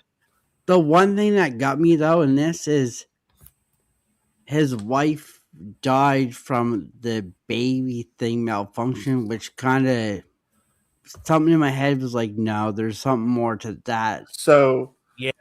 So with that was the retcon I was kind of talking about. So I think it was a couple years ago. It might have been with 3 Jokers, but I'm not for sure. It got retcon that she's still alive, and Batman like put her in witness protection program. Oh wow! Oh yeah, she is still alive, and his son is still alive. I think it was. See, that was the one thing that I was questioning because they said she died from using a bottle warmer, right? She got electrocuted by it in a freak accident. So I was thinking to myself, so she had the kid already, right? Why would she be using a bottle warmer unless she has the child already? Yeah. So did the child survive? Like that's a whole bunch of stuff that's left out. And then but- too, like on to play on that, like we got the panel where the cops are just standing outside, so it makes me think they're in cahoots with the two that are convincing Joker to go on this heist with them because they're waiting outside. Like you can see them outside the door, waiting to oh, come in. I can see what you're saying, but I think it's the convenience of the Joker's story, you know. Yeah, But because I that I could remember. see, that would make sense. Like they got the cops there to tell him, "Oh, your wife's." Well, I don't know, because he doesn't really want to do it after that. Yeah. Yeah, but because then, like at the won't probably get into it. You probably have the panel where they're at the warehouse. Yeah, that's coming up. I don't think it's next, but yeah, because they're still talking about the job and Yeah. the helmet and why he would have to wear the helmet and all that and why they need him. I And then like. we get into Batman in the hospital, and he finds out everything that happened to Barbara from Harvey, and Harvey is looking like an absolute mess, dude. Yeah, I like this the is probably the touch. best Harvey Bullock I've seen. Though I do Dude, like yeah. this Harvey. I Look at his like tie. He's got like the- chocolate on it or something. Yeah. I like how in the flashback there's no color, but we only get red. Well, in the original, there's lots of different colors. Oh, there's Brian lots of different Bolin, colors. Okay. yeah, Brian Bolin went back and recolored it because he didn't like it. I think it's Okay. Jim, John Higgins. He colored it, and it looks a lot more like The Watchmen. Like there's a lot more vibrant colors. Okay. Okay. Like it looks more like a Joker psychosis story. Okay. That like I really like the way Higgins did it. Like here I can grab one of these, open it up. But Bolin went back and did it. I think it was like 2007. He recolored it. But yeah, there's lots more like oranges and pinks and purples. Let me They find should've that kept- they actual should've kept panel. that. Yeah, like here's where Barbara's getting shot. Yeah. See how it looks a lot Yeah. more like The Watchmen? I think he was trying to go for that coloring, but like I said, Bolin didn't like it. He really hated it. Yeah. But yeah, look at that. Like just the colors on the Joker are way better. It's very Bolin did a great vibrant. job coloring. Yeah, that's what I liked about it. It's Yeah. more of it's a little bit more out of the Joker's brain to me. Yeah.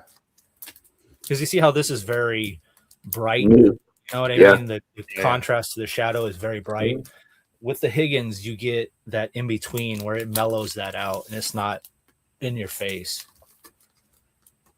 Paul, you want to chime in? I'm laughing because what they're eating. I'm like, that's just, and then there's a dude throwing up at the bar. I'm like, man, I wouldn't eat anything from that bar. You know what I mean? It's like it looks like a rogues gallery almost. But yeah, seeing the guy puke at the bar makes me laugh. I thought that was wild. It's like, I thought what they were kind going of to place stick him with is Bill. this? I liked how Harvey Dent was talking to Batman, telling him what happened because Batman didn't know what happened to Barbara, Yeah. and so Harvey's telling him details that he didn't know. And then Batman's like, "Get out! I want a minute." And like she knew Batman right away, so she's like, "Bruce." Yeah, that was kind of crazy how she just says Bruce. Like Harvey just left the room. There could be somebody right out there. Like she is so worried about her dad, and Yeah, she's so scared because she's never seen the Joker do anything like that. Like he's made it personal. Yeah. and she said he has a look I've never seen in his eyes before. Yeah.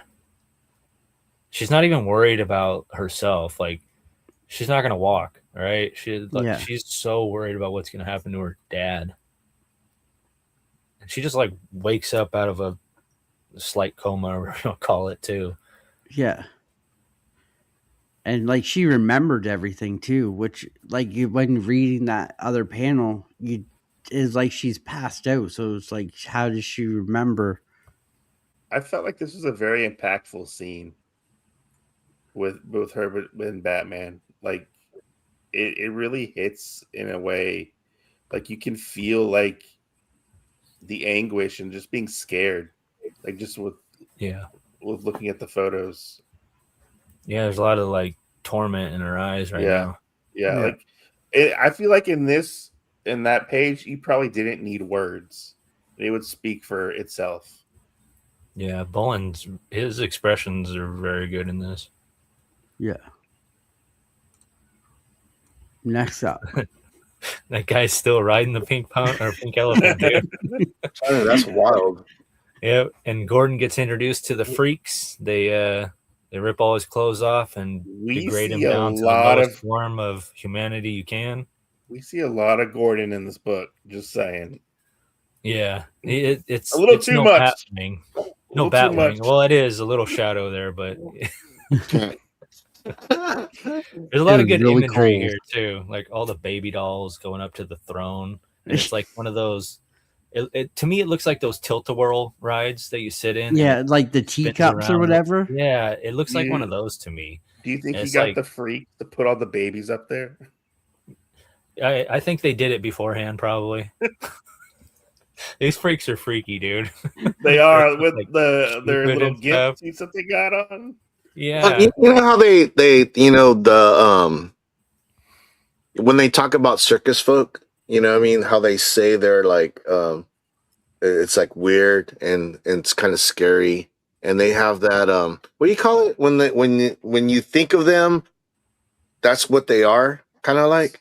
Stereotype? circus freaks. Yeah, the stereotype. The stereotype of like circus folk are like they're like crazy. You know what I mean? And this kind of reaffirms that because, dude, he's doing all this crazy shit, and these circus folk are like, yeah, let's do that. You know what I mean? They don't question him at all. No, And dude, you know, there's like the fat woman, and then the tall, skinny dude, and then the Siamese twins, and then these guys, these little midgets with like baby faces. That's frightening. That's some frightening shit. Yeah, what's that? Damn it.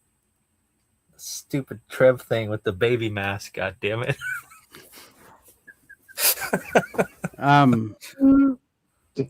This one, I just can't wrap my head around how Joker went after Jim. I thought if anybody could go after Alfred. So Alfred's to me, Alfred would kill the Joker, I feel Holy like. shit. yeah, Yeah, but like, why attack Jim? Like, because Jim is Batman. Jim's the example. So Batman is the vengeance, right? Jim is the example. He's like Jim the is justice. the standard. Yeah, he like when you think of the law in Gotham, you think of Jim Gordon. You know, you think he's going to do it upright. Justice will prevail, and that's what he's trying to do, is to prove that anybody, even the best man by the law standard in Gotham, can be just like the Joker. All it takes is just a bad day, and he's trying to create that bad day. He's doing a damn good job. So he's feeling like if he can break Jim, he can break Gotham. He's trying to prove a point. He's trying to show you that it doesn't matter who you are, that you're this close to being the Joker. That's what he thinks. He thinks we're all this close to breaking. Like we're all just a bad day away. Like, have you seen Falling Down? Yep. There's just good movie. Yeah, like all he wanted was a Pepsi, dude. If he would have got that Pepsi, his day would have been fine. But he didn't get the Pepsi, so he had a really bad day. He turned into the Joker. He went loony. Yep. But yeah, I love Jim Gordon. So seeing more Jim Gordon was great. And trying to see trying to see the Joker trying to break him, even after everything he put him through, like humiliate him to the point where no human being should be humiliated, and doing the stuff that he did, like seeing your daughter get shot and paralyzed in front of you, and like he wasn't there for when Joker took the pictures, so he doesn't see the pictures yet. So he's like trying to break this man so mentally and physically to like, just as a game, it almost seems like it's as a game, like, hey, I can do this to anybody at the snap of an instant or whatever. I think James Gordon is like one of the most important people in Batman's lives. and he knew that if he'd be fucking with James Gordon, that it'd mess up Batman because Batman cares about him so much, and then to double down, to shoot Barbara Gordon. Wow, craziness! It's craziness. But yeah, this is the panel I was talking about where I thought the cops were in cahoot because you see them standing outside the door. Just kind of looking in. Yeah, just like waiting for their moment. Like, okay, let's go now. Yeah. Let's go ruin this guy's day. Yeah. Tell him his wife got electrocuted by a baby bottle warmer. Yeah. How'd they know he was at the bar, though? You know what I mean? Dude. Yeah, that's what I don't know. Like, so they went and found him. Yeah. I know it's Joker telling the story, but that's some comic book right Maybe right that was there. the place he frequented, was that bar specifically. Boondocks? I think this was called the Boondocks bar. I think so. Yeah, just Jim. He's trying to prove a point to Batman as well. Cannot become evil. You're born that way. Oh, dang, Lady Gaga. But yeah, so move on to the next. Flashback to the past, and the cops tell him your wife's dead. She got electrocuted by a baby bottle warmer. Pay no attention to the man behind the curtain. You still need to break into the chemical factory with us tonight, all right? You goon. Those dudes don't. They don't care. They don't care. No, they don't care. They're like, sorry for your loss, but we'll give you the day, but we'll see you tonight. Yeah, he's like, oh, your wife died? That kind of sucks a little bit, I guess. There. Come on, let's go do this thing. there. Just pat him on the head. Oh man. I did laugh. I did laugh when they said, "Well, you'll have enough money to bear her in a expensive luxury." Yeah, bury her in luxury. That's luxury. What does that mean? but staring and laughing. It looks like that's when I started thinking. What's up, E? So this is when I started thinking that it was just in Joker's head, because when you see the people behind him, they have Joker faces. You know what I mean?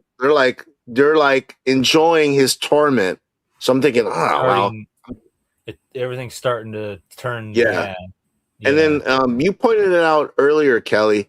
They were talking about how the baby and the wife got electrocuted with a bottle warmer when the wife was still pregnant. You know what I mean? So I'm thinking, it doesn't add up. You know what I mean? It doesn't add up. So yeah, because even the cops said it was like a 1 in a million chance that this could happen. Yes, exactly. But and then this second part, I won't lie, when I read it, I was singing it as I was reading it because the Joker was singing it. So I was like, it just popped in my head. I was just singing along with what he was saying. It just clicked into me. I don't know why, but it was just how he wrote it. It portrayed in my head I gotta sing it this way. Yeah. Well, and this the middle page that really shook me. I think anybody that has kids, especially daughters, that is a father's worst nightmare, come true. And the way that James Gordon, was even going through all that shit, when Batman shows up, he's all do it by the book. I was like, oh my God, this guy's a badass. I mean, I would have gone mad. I'd fucking want to kill somebody. I'm telling you right now. I'm feeling it. I'm like, you know what I mean? I'm feeling the anger just seeing that panel, because if you're a father, that's huge. Huge. Yeah, no, I agree with you in that aspect as a father. And this is probably the scene that hit the hardest, was this scene right here, because I feel like it was very much implied that he did stuff to her that we're not seeing. Yeah. This is psychological warfare, and Jim Gordon is the target. And if you look at the third page there, you can see the badump, badump, badump. That's Gordon going around and around through this thing. He didn't just go one time, dude. He is going around and around and around till this thing breaks him down to nothing. He is just, I couldn't imagine seeing anyone I love in that position over and over and feeling helpless to help them like that. Like Mike was saying, like a lot of us have kids, and when something happens to your kid and you can't do anything about it, Yeah. that is like one of the most helpless feelings that you can have in the world. It sucks. And I mean, it's like that for anybody. If you have a family member that's going through something and you can't do nothing about it, you just feel completely helpless, you know, and that's where Jim Gordon is right now. Completely helpless. He has no idea where his daughter is. He knows that Joker did all this stuff to him. In my mind, I would be right there with you, Mike. I would be like, what else are they doing to my daughter right now? Yeah. Where is she? Like, I wouldn't think, oh yeah, she's safe in the hospital. Yeah, like, yeah. Joker just let her go. No, my mind, I'm like, I'm chained up. I'm going through this thing being tormented. My daughter's probably got it 10 times worse right now. That's And what would like- drive me crazy. Or Yeah. she's dead. That's the other Yeah, thing yeah. that's going through his head. Like Yes. as Jim is going through this, like I honestly was surprised that he didn't break. Like he didn't, go that step. But when we get towards the end, I have my theories about what happened. What's going on, think- Bruce? Thanks for I being think here. Gordon could see what was going on. He could see what the Joker was trying to accomplish and how he was using Jim to do that. You know what I mean? He was like, yeah, he's trying to break me, but if I allow him to break me, he will win. And there is a worse outcome than just breaking me. You know what I mean? But why strip him naked and put him in the leather outfit? It's humiliate. degradation. To humiliate him. Yeah. To humiliate him even And further. especially like these freaky ass little things to be the ones to do it to him. Oh, the Like, that's, midgets? dude. Yeah, that's got to be Yeah. another little bit of like, haha, yeah, loser. So They waited until he woke up to disrobe him. They could have disrobed him Yeah. while he was unconscious. It would have been a lot easier. But they did it purposely when he woke up. That's when they do it when he was conscious, so he could actually feel the humiliation of being stripped naked. Yeah, there's like, you Um, can't do anything, Jim. You are effed, bro. the Yeah. last panel too, here we see them, Batman, Harvey, but I don't know who the third person is. It must be one of the cops, but like Harvey's giving Batman the tickets. But I wonder how he got the tickets for It's Joker. from the Joker. Yeah, came from the Joker. He probably just sent it to Gotham Yeah, PD. Bruce. 'Cause they have the signal. They can call them in. You know, like, hey, you got Yeah. mail. You know, But yeah, it's this kind of funny because like he couldn't figure it out on his own. The Joker had to tell him where to go. yeah. And you know 'Cause why, he was don't you? Too busy looking. No, Dan. He wasn't able to copy Jim's homework. Remember, we've been through this. That's true. That is true. That's why Jim's the toughest SOB there ever is, That's Yeah. right, dude. and this just Right. proves it. Yeah. I Well, love you this guys- panel with the Joker and the reflection. That's some of my favorite work is reflections in panels. I don't know why. It just Yeah. it you see his feet and that's where you are, but the reflection takes you out of that. It's like you're seeing the different view. I don't know how to explain it without sounding stupid. No, it's cool. I know what you mean. Oh, I never Bruce- noticed that before. Bruce, you're delirious if you think Lois Lane's tougher than Jim. I never noticed the reflection. That's a really neat perspective or point of view.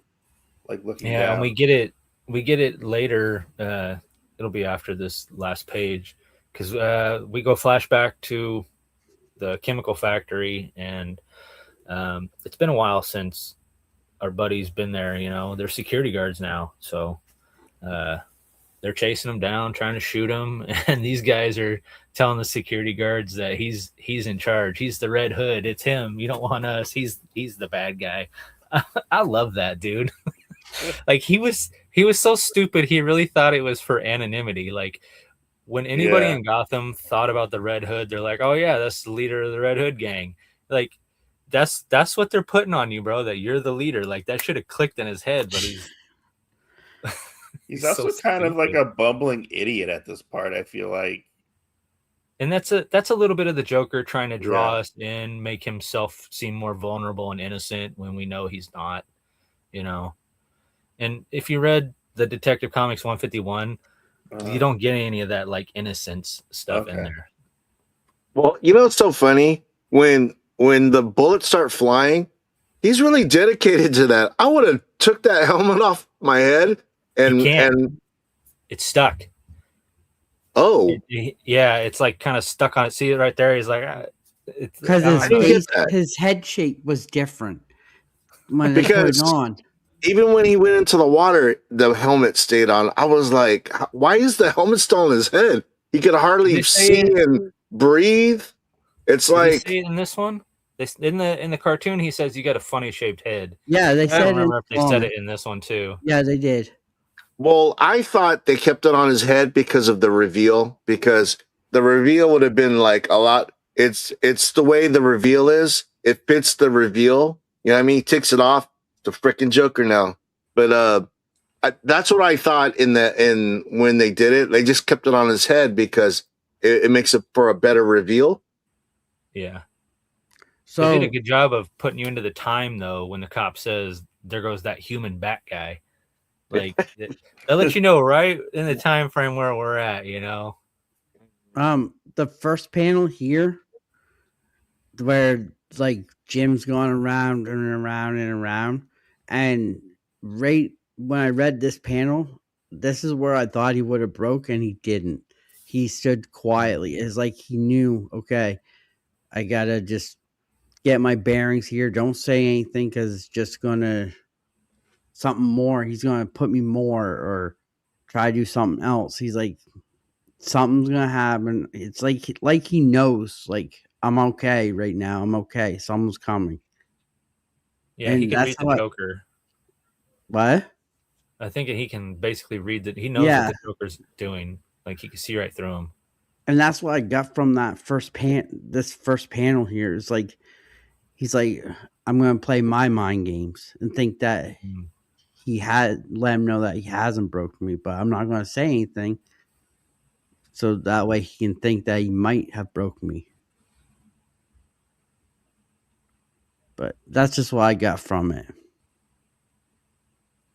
Well, like you said, he's a tough ass son of a bitch. Yeah. And like Evil Mike says, James is the only person who has been able to read the Joker, him and Bats. And where does Bats get it? We already know who Bats learned from. Yep. So. Yeah, I agree. I think he does. He does know the end game. Batman chases our poor comedian, and he has to escape through the sewer system of the chemical plant, which is really not good for his skin or his hair because turns his hair green and his skin bleached white, and it drives him crazy. That was the end of the Joker's bad day. That was the bad day. That was all it took. That was it. That was all it took That to was drive it. the Joker. That was it. That little bit of stuff, and he just went over the deep end. Yeah. So it's like you, all it takes is just a little bit, and you're gonna be just like the Joker. Just like Commissioner Gordon here in his cage. He's broken. He's just like the Joker. He's gonna prove it to you, Batman. Yeah. If it's anything like absolute Batman, then they'll break me. Poison Ivy's not in this. Thank God. Yeah, Poison Ivy's not in this. You're fine. Yeah, the second panel where Joker or Batman comes, he's like, one of us, this got to end or something. I can't remember exactly what. Yeah, no, they went said back the to the exact same beginning. thing as the Yeah, beginning. that's what he told the guy in the jail cell. He's like, "Yo, I can see the end of this, and one of us is gonna kill the other, or we're both gonna die." Just, Yeah. I mean, I could see it being the end game, but as we develop further into the Joker, it kind of didn't make any sense because I don't think the Joker could live without Batman. He loves him too much. No, he couldn't. I love that we got the flower acid spray though. Yeah, I and he liked just how runs away. Yeah. Yeah, I liked how it Look. showed it like melting through the bat suit and then like sort of got to the skin, but not really got to Yeah, his skin. yeah. He did get an ouchie though. Yeah, He he that got he he that did. got did a hurt. he got a boo boo. That did hurt. It got a little burn, but not like a full Yeah, burn. yeah, Yep. But yeah, I like the end panel where Joker runs into the House of Mirrors or House of Fun, but Batman goes to the cage to get Jim out, and he's like, Easy "The police peasy. are right behind me. I'll wait here with you." And Jim's like, "No, go get him, but do it by the book." yep, Yeah, He's like, "Let's show him that even by the book we can still uphold the law the right way, even yeah. if And that he just tried to break that it." just shows you that he didn't break him. He didn't Yeah, break him. He didn't break him. That he still is going to follow the law. Bringing him in. But yeah, no. I won't say the end part, but yeah, we're going to get to it. yeah. This is just like Dark Knight, where they break Harvey Dent. Joker breaks him. They basically gave this story to Two Face in there. So I mean, it worked on Two Face, right? It broke him, Yeah, it did. and he Did you was guys? he was supposed to be like the next example and model of Gotham, which Jim Gordon basically is. Hey, yeah. Danny, did you read the Joker, the volume 2 of Joker? Where No, James, dude, you got to read it because James Gordon, he actually, we should talk about it in one of our future shows. He actually goes hunting for the Joker. Yes, It's a I great read. I heard that was actually Yeah. a really good read. It's really good. Danny, because you're a James Gordon fan, you'll love it. And Joker's in it. yeah. It's titled Joker, so yeah. But What's it's really wrong, good. Matt? But it's mostly Matt, focused on what's up? it's mostly focused on Black Order, Jim baby. Gordon, if I remember correctly, right? Yeah. Yeah. Think-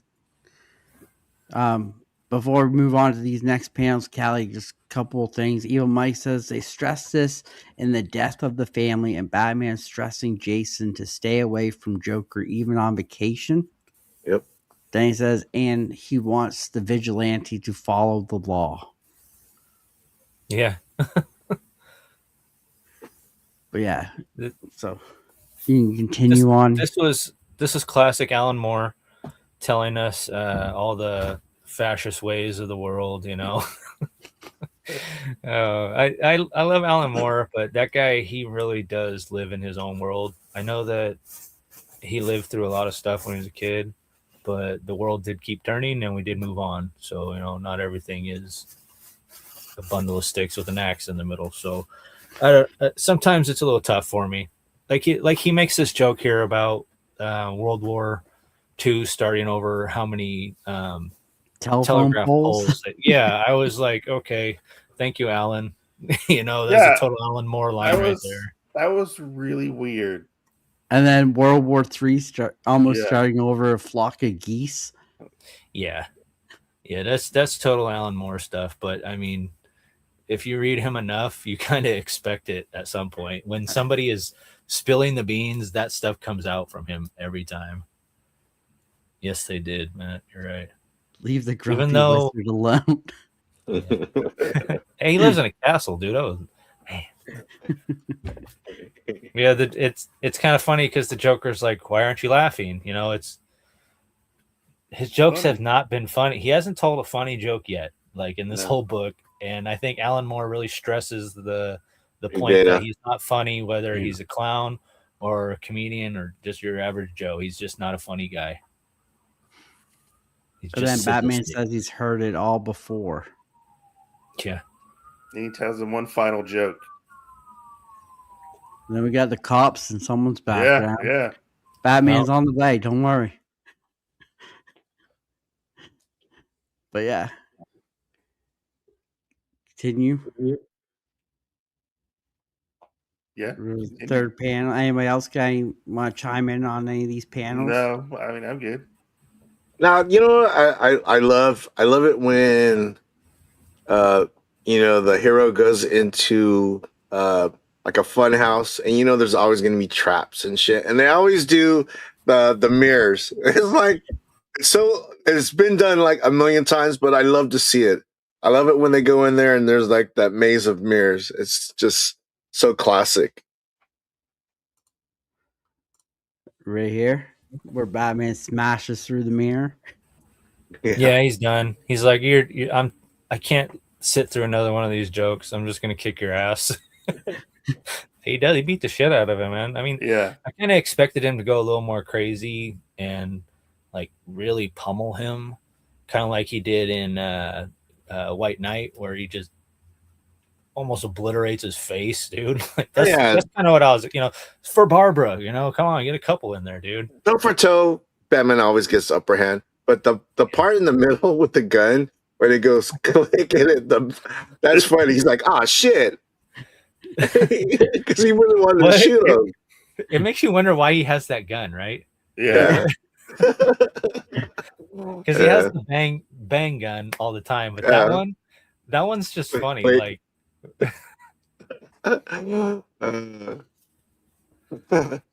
Mike said, just love how he already prepared the whole amusement park to get ready for Batman prep time. Yep. Prep time.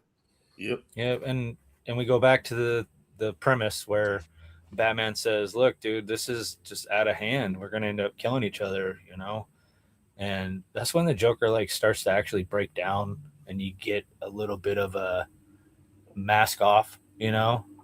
Or he's like, dude, this is just who we are now. Like, you just got to accept this. Like, it's, I don't know. Yeah. I think too, like, or see Batman pummel him. I think too, in his mind, he's like, I can't do too much because I promised Jim we would do this the correct way. We'd bring him to justice the correct way. Yeah, he says, I'm doing it by the book. Yeah. And that shows how much respect he has for Jim. And I think his respect grew even more because Jim didn't break even after all of this. Well, not just that. It's just it's weird to say, but Batman has respect for the Joker. You know what I mean? Yeah. Instead of just like, I mean, he has it in his mind where how they have to quit because they don't. They're gonna, Batman's not gonna die. Joker's gonna die.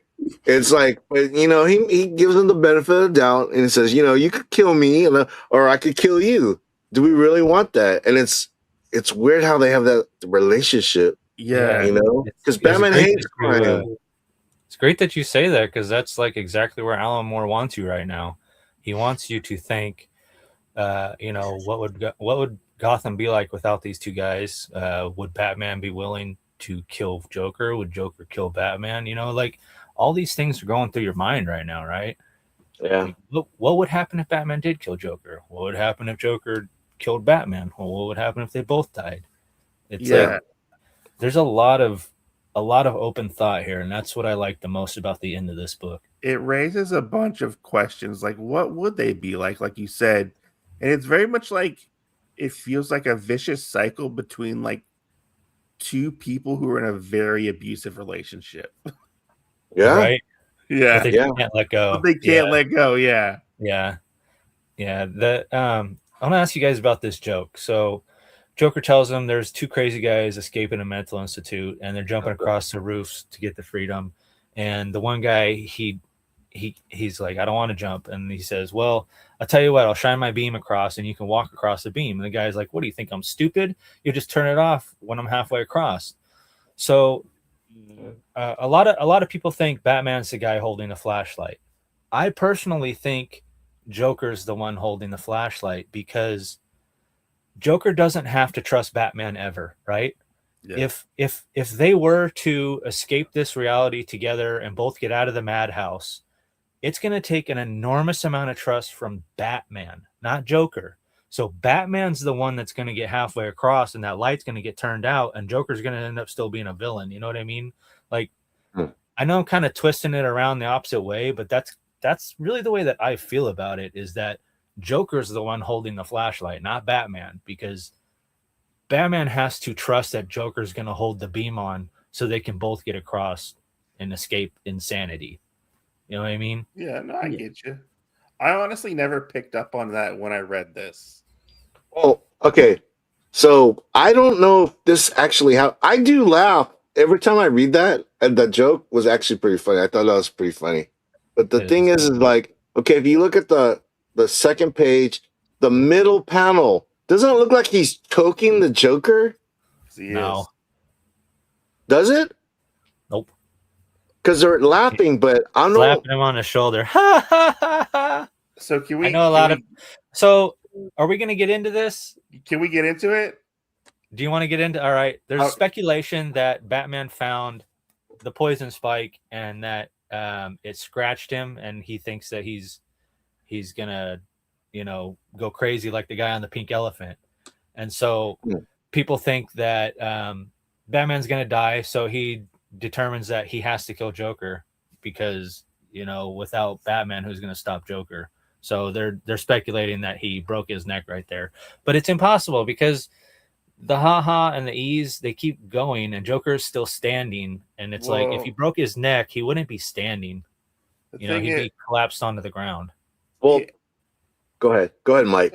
So as a first time reader of this, I felt like, and I took away from it, is he is strangling the Joker, and he actually ended up breaking by the end of this issue. Because if you look at the end, there's no laughter whatsoever. I think he strangled the Joker and killed him. Is how I perceive it. Yeah. Well, okay. And you know what I like is that, okay, so Joker tells his joke, right? And I think it's masterful because then you see that yellow line in the reflection in another reflection in the water, and then how you see it, and then you see it in the second frame, and then the last frame, you don't see that yellow strip anymore. And he was remembering because he talked about the flashlight. Yeah. So I'm like, wow, that's very proud, dude. That whole page was just like, wow, a lot of questions, but I like how it ended. It was just like that's the end. You know what I mean? It's like, wow. Yeah. The one thing at the ending that I took away is Batman tried to relate with Joker because they're both similar, and he's like, I can help you. Like, let's do therapy together. Like, I'll be your therapist. We can work this together. We can come together. We can fix you.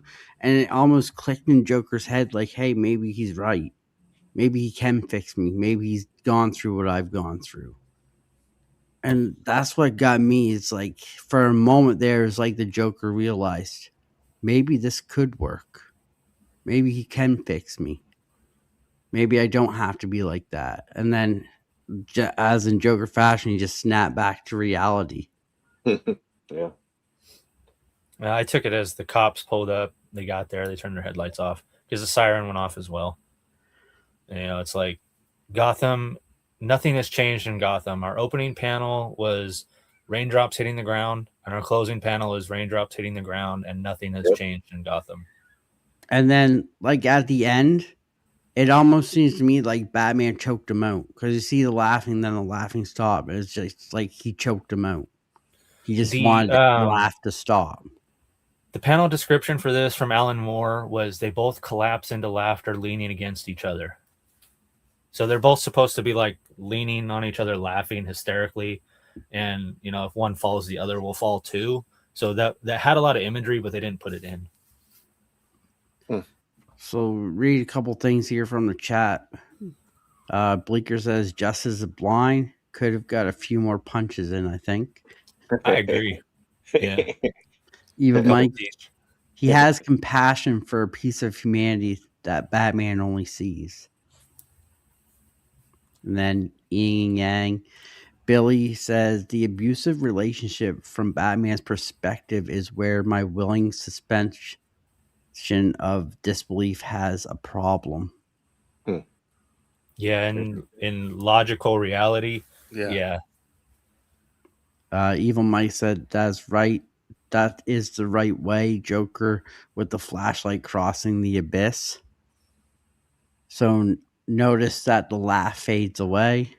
Mm-hmm. Billy says Batman is extremely empathetic towards the loss of innocent lives by criminals, and the Joker is the definition of death of innocent people. Mm. Billy also said, in reality, if Batman was a real person, he would be extremely afraid not to unlive the Joker, but DC needs the Joker to be around for another 100 years. Well, and then Evil Mike says the bottom panel is the key.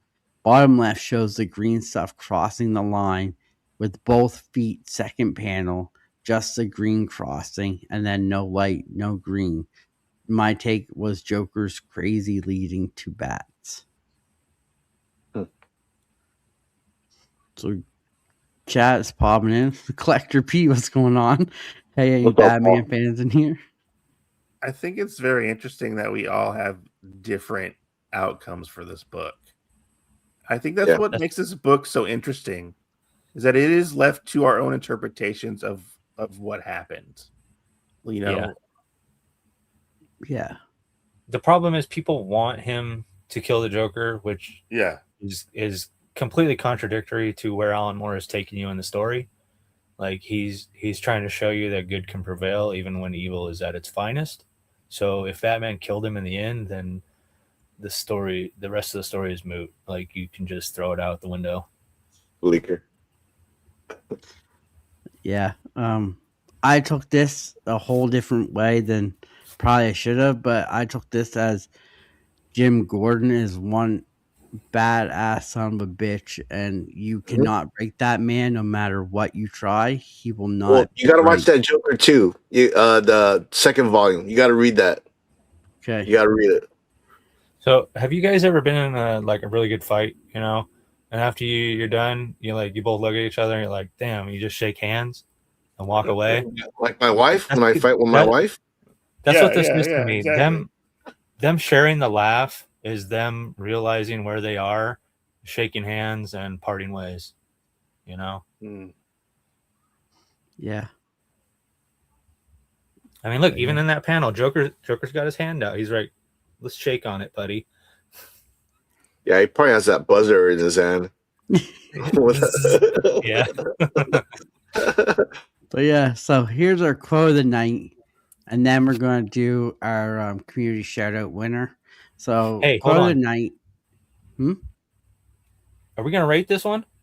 Oh yeah, so let's go around and rate it. So, Callie, what are you rating this? So I'm rating it way higher than Alan Moore. Alan Moore hates this story, even though he wrote it. Really? He thinks it's not even worth reading because Doesn't he hate like most of the stories? Yeah, he thinks it's not translatable to actual humans. Like we're talking about with logical reality, it doesn't fit. So, but I'm still gonna rate this a. What are we doing out of 10? Yeah. Out of 4, wasn't it? Yeah, out of 4. Out of 4. Oh, okay. 1 to 4. 4.5. Nice. Okay. Awesome. Before we go to the other one, I ended the poll. So we have 67% saying 4, 1% saying 25, or 1 saying 25%, and 3 with 8%. Okay. Mike, said how are you 4. rating this? So we're rating it 1 to 4? Yeah, 1 to 4. I would give it like a 2.5. Wow. Yeah. Wow. I didn't. Maybe it's because I knew so much What a about this hater. before. No. Don't invite Mike anymore. Hater. No. So I don't 100% hate it, but I feel like as hearing about it, like I said before, throughout the years, I didn't have that surprise going into it. Like I already knew what to expect. Okay. From reading it. So like that's kind of why I rated it a little bit low, because I knew what to expect when reading this, because people talk about it all the time. Is it bad? No, it's not. It's not a bad book. It's like going to see like a movie and then people tell you beforehand what happens in the movie type of Yeah, thing. Bruce Willis is dead. You know, I see Yeah, dead yeah. people. Yeah, Yeah, totally that's ruined what it. it kind of was like. Yeah, I will say it is better than the animated adaptation that we got from Okay. from it. Boggs is here. Boggs is not here. I do enjoy Mark Hamill though as Yeah. Joker. Like that's I good understand. stuff right I know what there. this is. This is a shadow. Yeah, Paul. So, the thing is this story is so impactful. I'm like Callie. If I could rate it higher than a 4, the scale was up to 10, I would have rated it a 10. They keep on, even current day Batman, they still refer to Killing Joke in everything. They refer to that. They always go back to refer that. Again, Callie, I think he said there would be no Oracle without the Killing Joke. You know what I mean? It's like there's so much that comes from this story, and it's lasted the test of time, and it's always being mentioned when it comes to like some of the best Batman stories. They always come back to this, and that's one of the reasons why it keeps on getting reprinted. I think besides Absolute Batman, I think is it how many times has this thing been reprinted? A lot. I think like Yeah, 12. so they keep on coming back to it. So for me, yeah, 4. If that's the highest we could rate it. I'm giving it a definite 4, Nice. not a 2.5. I love you, Mike. Rate. Evil Mike says, I always took it as Jim was the stone, but everybody else around was affected by the crazy bats, Harvey Dent and Bullock. I like he that. hates 75% of his works.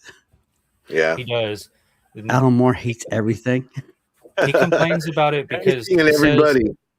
he feels like he ruined comics in a way because everyone takes this as some standard that they have to meet when they write a comic, and it has to be dark, has to be brooding, and it has to be all this stuff. And he hates it because everybody's trying to do too much, and he just wants comics to be comics again. Just kind of funny. Mike rates it a 4. Everybody's trying to be Alan Moore, and Alan Moore doesn't want to be Alan Moore. Yeah. Even Mike, I'd rate it way higher if it was a traditional Batman case.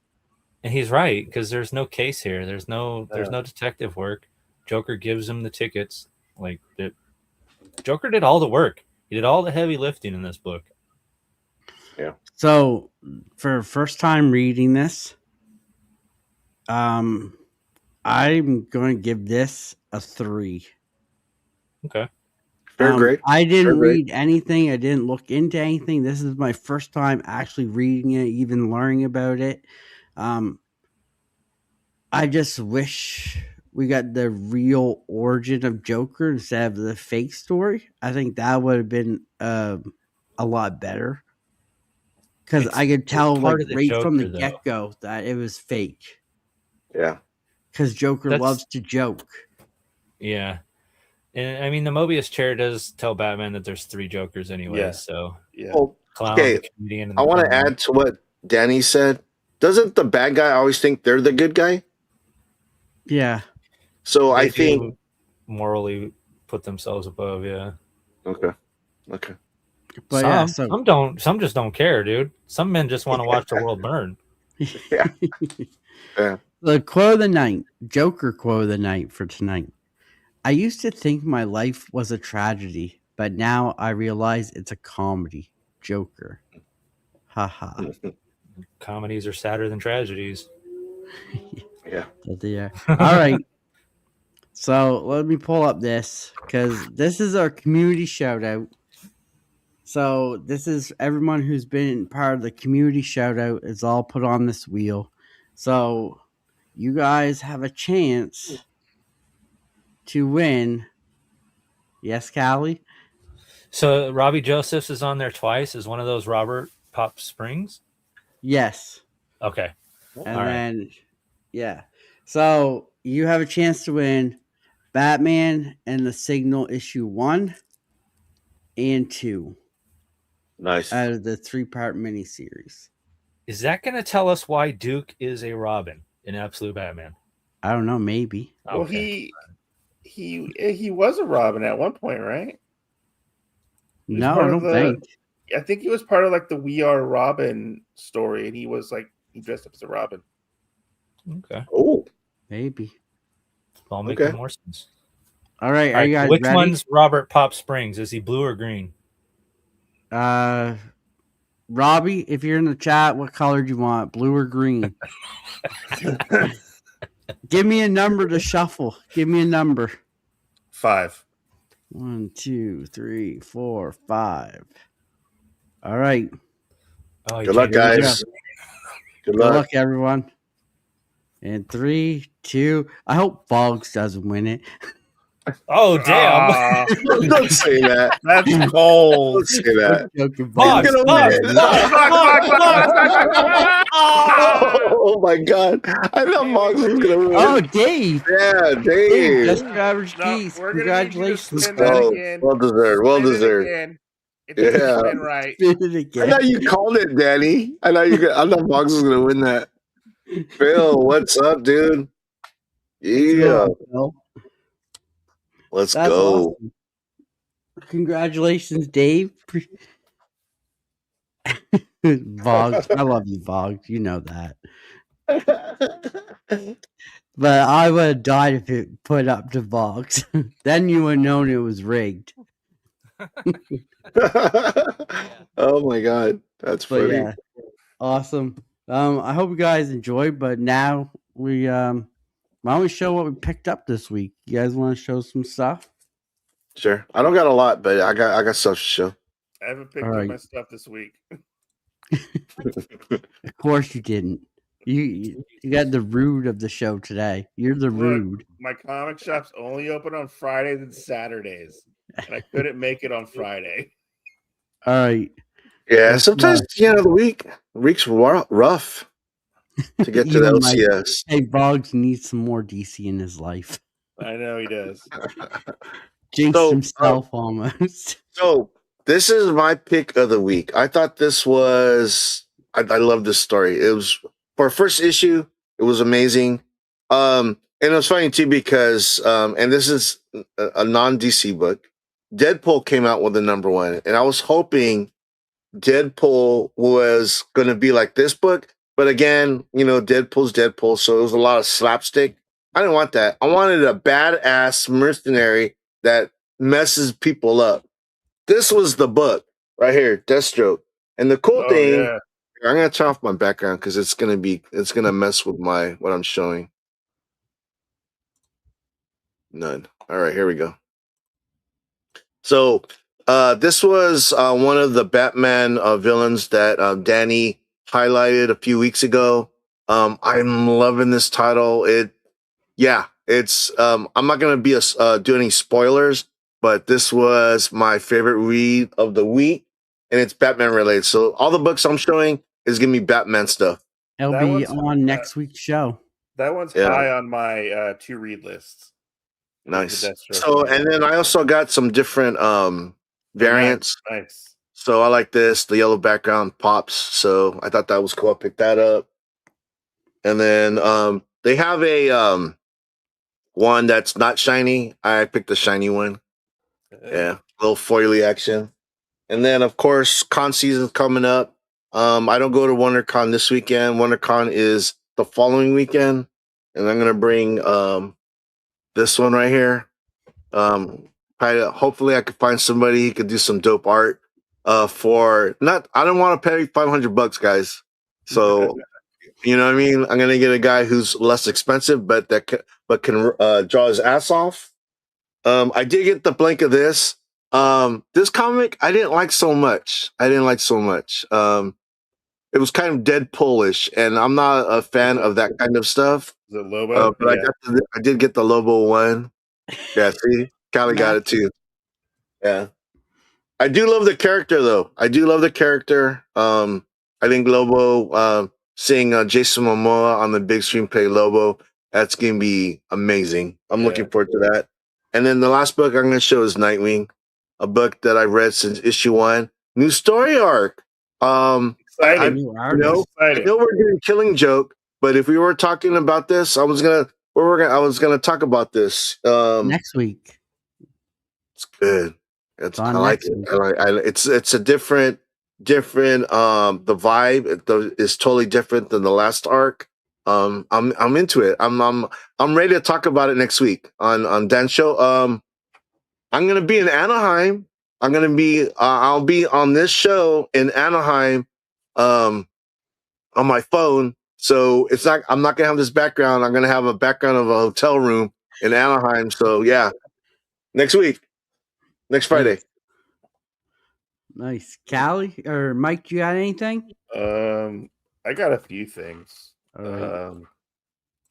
I haven't read it yet, Nice, but I did pick up Batgirl, obviously. nice. I got Batman still. Yep. Have to catch up on that. I got the new Sagi Ojimbo right here. Oh, That was dope. good. Yeah. This one was utter trash, but I got Emperor Aquaman. I'm dropping the book after this one. That one sucked. That one sucked hard. That's too bad. I picked up Dork. Dan hates this book for some I reason. hate that book. Dan hates fun. Okay. That is terrible. Dan I don't even hates call fun. it fun. I picked up Alias because it just looked fun. Oh, nice. Big Mac. And then I got Harley Quinn Elvira right here. That was a fun book.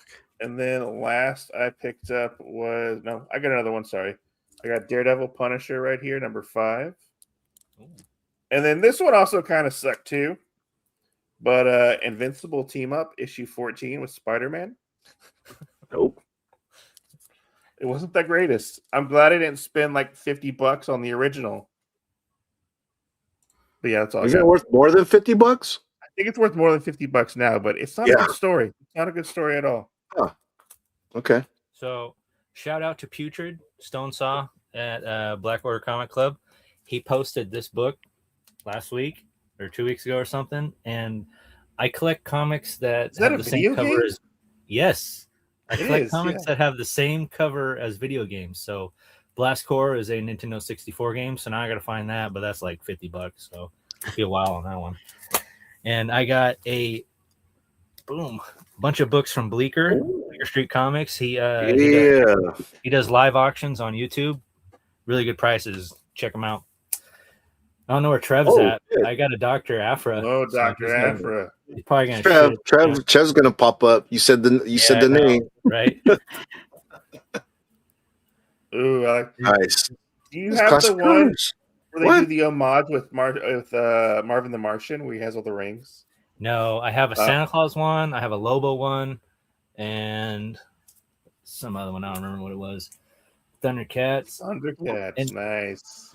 Bangers. I'd tell you the price on this, like The this whole max. bundle that he gave me, but you guys will get super jealous. What? Yeah, dude, you gotta. If you see Bleecker on an auction, you gotta get on there because sometimes Bleecker. stuff away. What does he have his auctions? I gotta get some of that. Those are all dope books. Yeah, dude, he's always got the dopest. Dopest dope. I didn't know he did that. So he does that besides church on Sundays, huh? Yeah. Shh. That's You kidding me? nice. Thank you, Bleecker. Appreciate you, bro. Wow. Awesome. Yep. Wow. That's a haul. That it? Yeah, that's it. Here, I'm get my horns. Okay.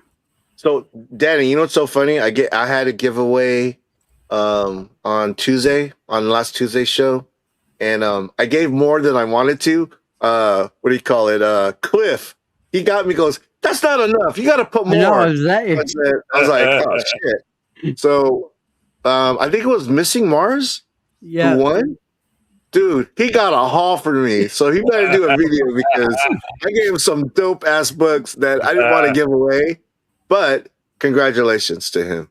All right. He deserves it. He's good. I got a stack here from Dave, Just Your Average Geek, sent me some stuff, and then I also got my new comic book day pickup. So I never had a Jim Lee cover. What? And Dave sent me a Jim Lee cover. Like ever? Like ever. This is my first. Come Jim on, Lee you cover. have to have some. Dude, Oh yeah. Dan's the only person that didn't buy X-Men 1. Yeah. So this is my first Jim Lee cover. So thanks, Dave. That's a great one. Yeah. So It has Superman being a bad guy on it. That's like your favorite thing. yeah. No, Batman's got him right where he wants him. I Yeah, know. He's gonna pull out the kryptonite and just cripple him. And then he sent me this one, Batman versus Bane, and Bane's in a Batman suit. Whoa, No, that's pretty cool. I like that. awesome, dude. So I didn't know they that's ever made pretty that. cool. Right? I like that one. And then he sent me Frank Miller and Jim Lee, Batman and Robin. Oh. Ooh. Oh, Oh. Interesting. So that was cool.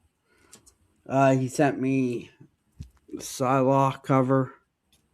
Oh. not just that one. Not That's just that one. That one, Danny. You guys Not showed just me Not that that- one. Not You that showed- one. There's Ooh. two of them. There's two of them. The Harley Quinn Yeah. as a witch. And it's signed. Yeah. Sweet. Yeah. That one's Those signed. are nice. Those are nice. Evos. And then Earth Prime Batwoman, 1 of 6. Yeah, that's Oh, the one wow. my buddy Michael Claro did. Wow. Oh, cool. Sweet. That's a banger. And then I'm a huge Thing guy, so he sent me some Thing covers. So we got this one. Oh, that's a wraparound. I think so, maybe. Yeah. Yep, they did there's like 13 of them. I got them all. I had to. Wow. a lot This of is my covers. first fight cover one. Oh, I like that one. Oh, I like that. that one. Yeah. It's like a fight card.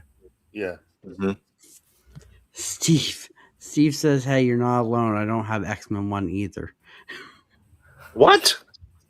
I thought that was like required if you're a comic book collector to be in your That's like- collection. That's Yeah, Lee like says, maybe pretty 4 sure of we them. can all Comic. send him an X-Men 1. Ella wouldn't even make a dent. Yeah. You guys supposed to have like 4 or 5 in their collection. You got this one here. Nice. I like that one. Oh, Scratch I off. actually have it on my wall. I just looked up. I have, you know how they connect the connecting Oh, covers? I'm looking up. I have it right on my wall. So I'm trying to complete my Thing run, and then I'm going into the Thing 2-in-1. So he sent me a lot of 2-in-1 things, which was great. So it helps build. So Thing in Yeah. the Oh, that's window, awesome. That's cool. Thing and Warlock. nice. Nice. A lot of people enjoy collecting that 2-in-1 series. Yeah, It's a they're fun good Thing series. and Question. covers. Yeah. Is that Paste Pot Pete? And Thing and Yeah, Mr. what? Fantastic. Ooh. See, that's awesome, Kelly. You just knew that just by the gun. I just make stuff up, dude. No, well, I think you hit it on the nose. And I then was a betting man. I'd bet that's correct. these are my new pickups. So we got Sam and Twitch, Yeah. and we got the Virgin variant cover. Oh, that's cool. Oh, Christmas. I like so that. this was supposed to Dude. come out in Christmas, but they got moved back till this Santa's week. being a creeper in the window. And Sam like looks it. like he's lost about 150 pounds. Yeah. His belt fits for once. Holy cow. So that one, I got Deathstroke number 1, 2, but I got the Eom variant. Oh, I like that one. That Ooh. one's cool. I need to get that one. That one's a really good. Hell It's like blood. Yeah, see? Go, There buddy. you go. Oh man, I gotta join the That's club. that's You the, do? Part of that's that the club, cover I man. picked for my thumbnail for my video that I'm gonna make. And Ooh. then I got this one I'm really looking forward to. Looking forward to reading this one. So I got Batwoman number 1, but I got the George Corona variant. Oh, Oh, nice. I got the art Nice. germ. I got that one coming in my other poll. Yeah, those are nice. And then I have Catwoman, but it got delayed, so it won't be here till next week. I wish she was centered more on that one. I don't know what. Yeah. I don't know why they put her to the left like that. That was the Yeah. only reason I didn't get It doesn't, that. and then it doesn't wrap around either, right? No, It no. does not. Yeah, so that doesn't make any sense. Yeah. Yeah, they should have just centered it better. Aren't But they the all A kind Maybe of cover- background color, A but- cover's nice too. The A cover's Yeah. really Yeah. nice. Yeah. But yeah, that's all I Agreed. got. Very nice. But Rock one, guys. Rock one. What's your address, Steve? Yeah, I know. That made me laugh. Yeah, so that's the show for tonight. Thank everyone for being here with us, and congratulations to everyone who won the giveaway. I still think it's rigged that Paul won the chocolate Batman. I think we might have to redo that one, but I He don't deserves it. He deserves it. Here you go, Paul. know. Paul, but yeah, thank you everyone for joining us and watching us. And in the Yeah. future, watching us in the future, thank you for sticking around, hanging with us, and it was fun doing the Killing Joke. This was fun because I've never read It it. was. Mike never read Yeah. it. You Great guys are show. the ones who read it. Yeah. So every 10 episodes, we're going to be doing a theme. We haven't figured out the theme for the next one, but next week's show is going to be great. And just a little thing before we go, we have 3 guests that are going to be joining us, 2 in April and 1 in May. So April 10th, we have Eddie from the Bat Cave's going to be joining us. It's going to be fun. He's great. If you haven't seen him, go check him out. He's got a great channel. April 17th, we got Callie's LCS owner joining us, Mike. Not this Mike, a different Mike. Oh, okay. We're going to call him Mike the Comic Store Mike. Other Mike. Other Mike. And then on May 18th, we have Daniel Loves Comics joining us. Oh, let's Nice. go. And then also in May, Black Order, baby. we have Boston Chris is going to be joining us. Oh, another Black right. Order guy. Let's go. Get these guys in. If you guys want to join the show, just reach out to me and we can make it happen. If you love Batman, you want to hang around with these crazy fools for an hour or two, it's always a great time. And you never know, you might be one of the right ones to guess one of the toys here sometimes. Like Mike, if you don't cheat.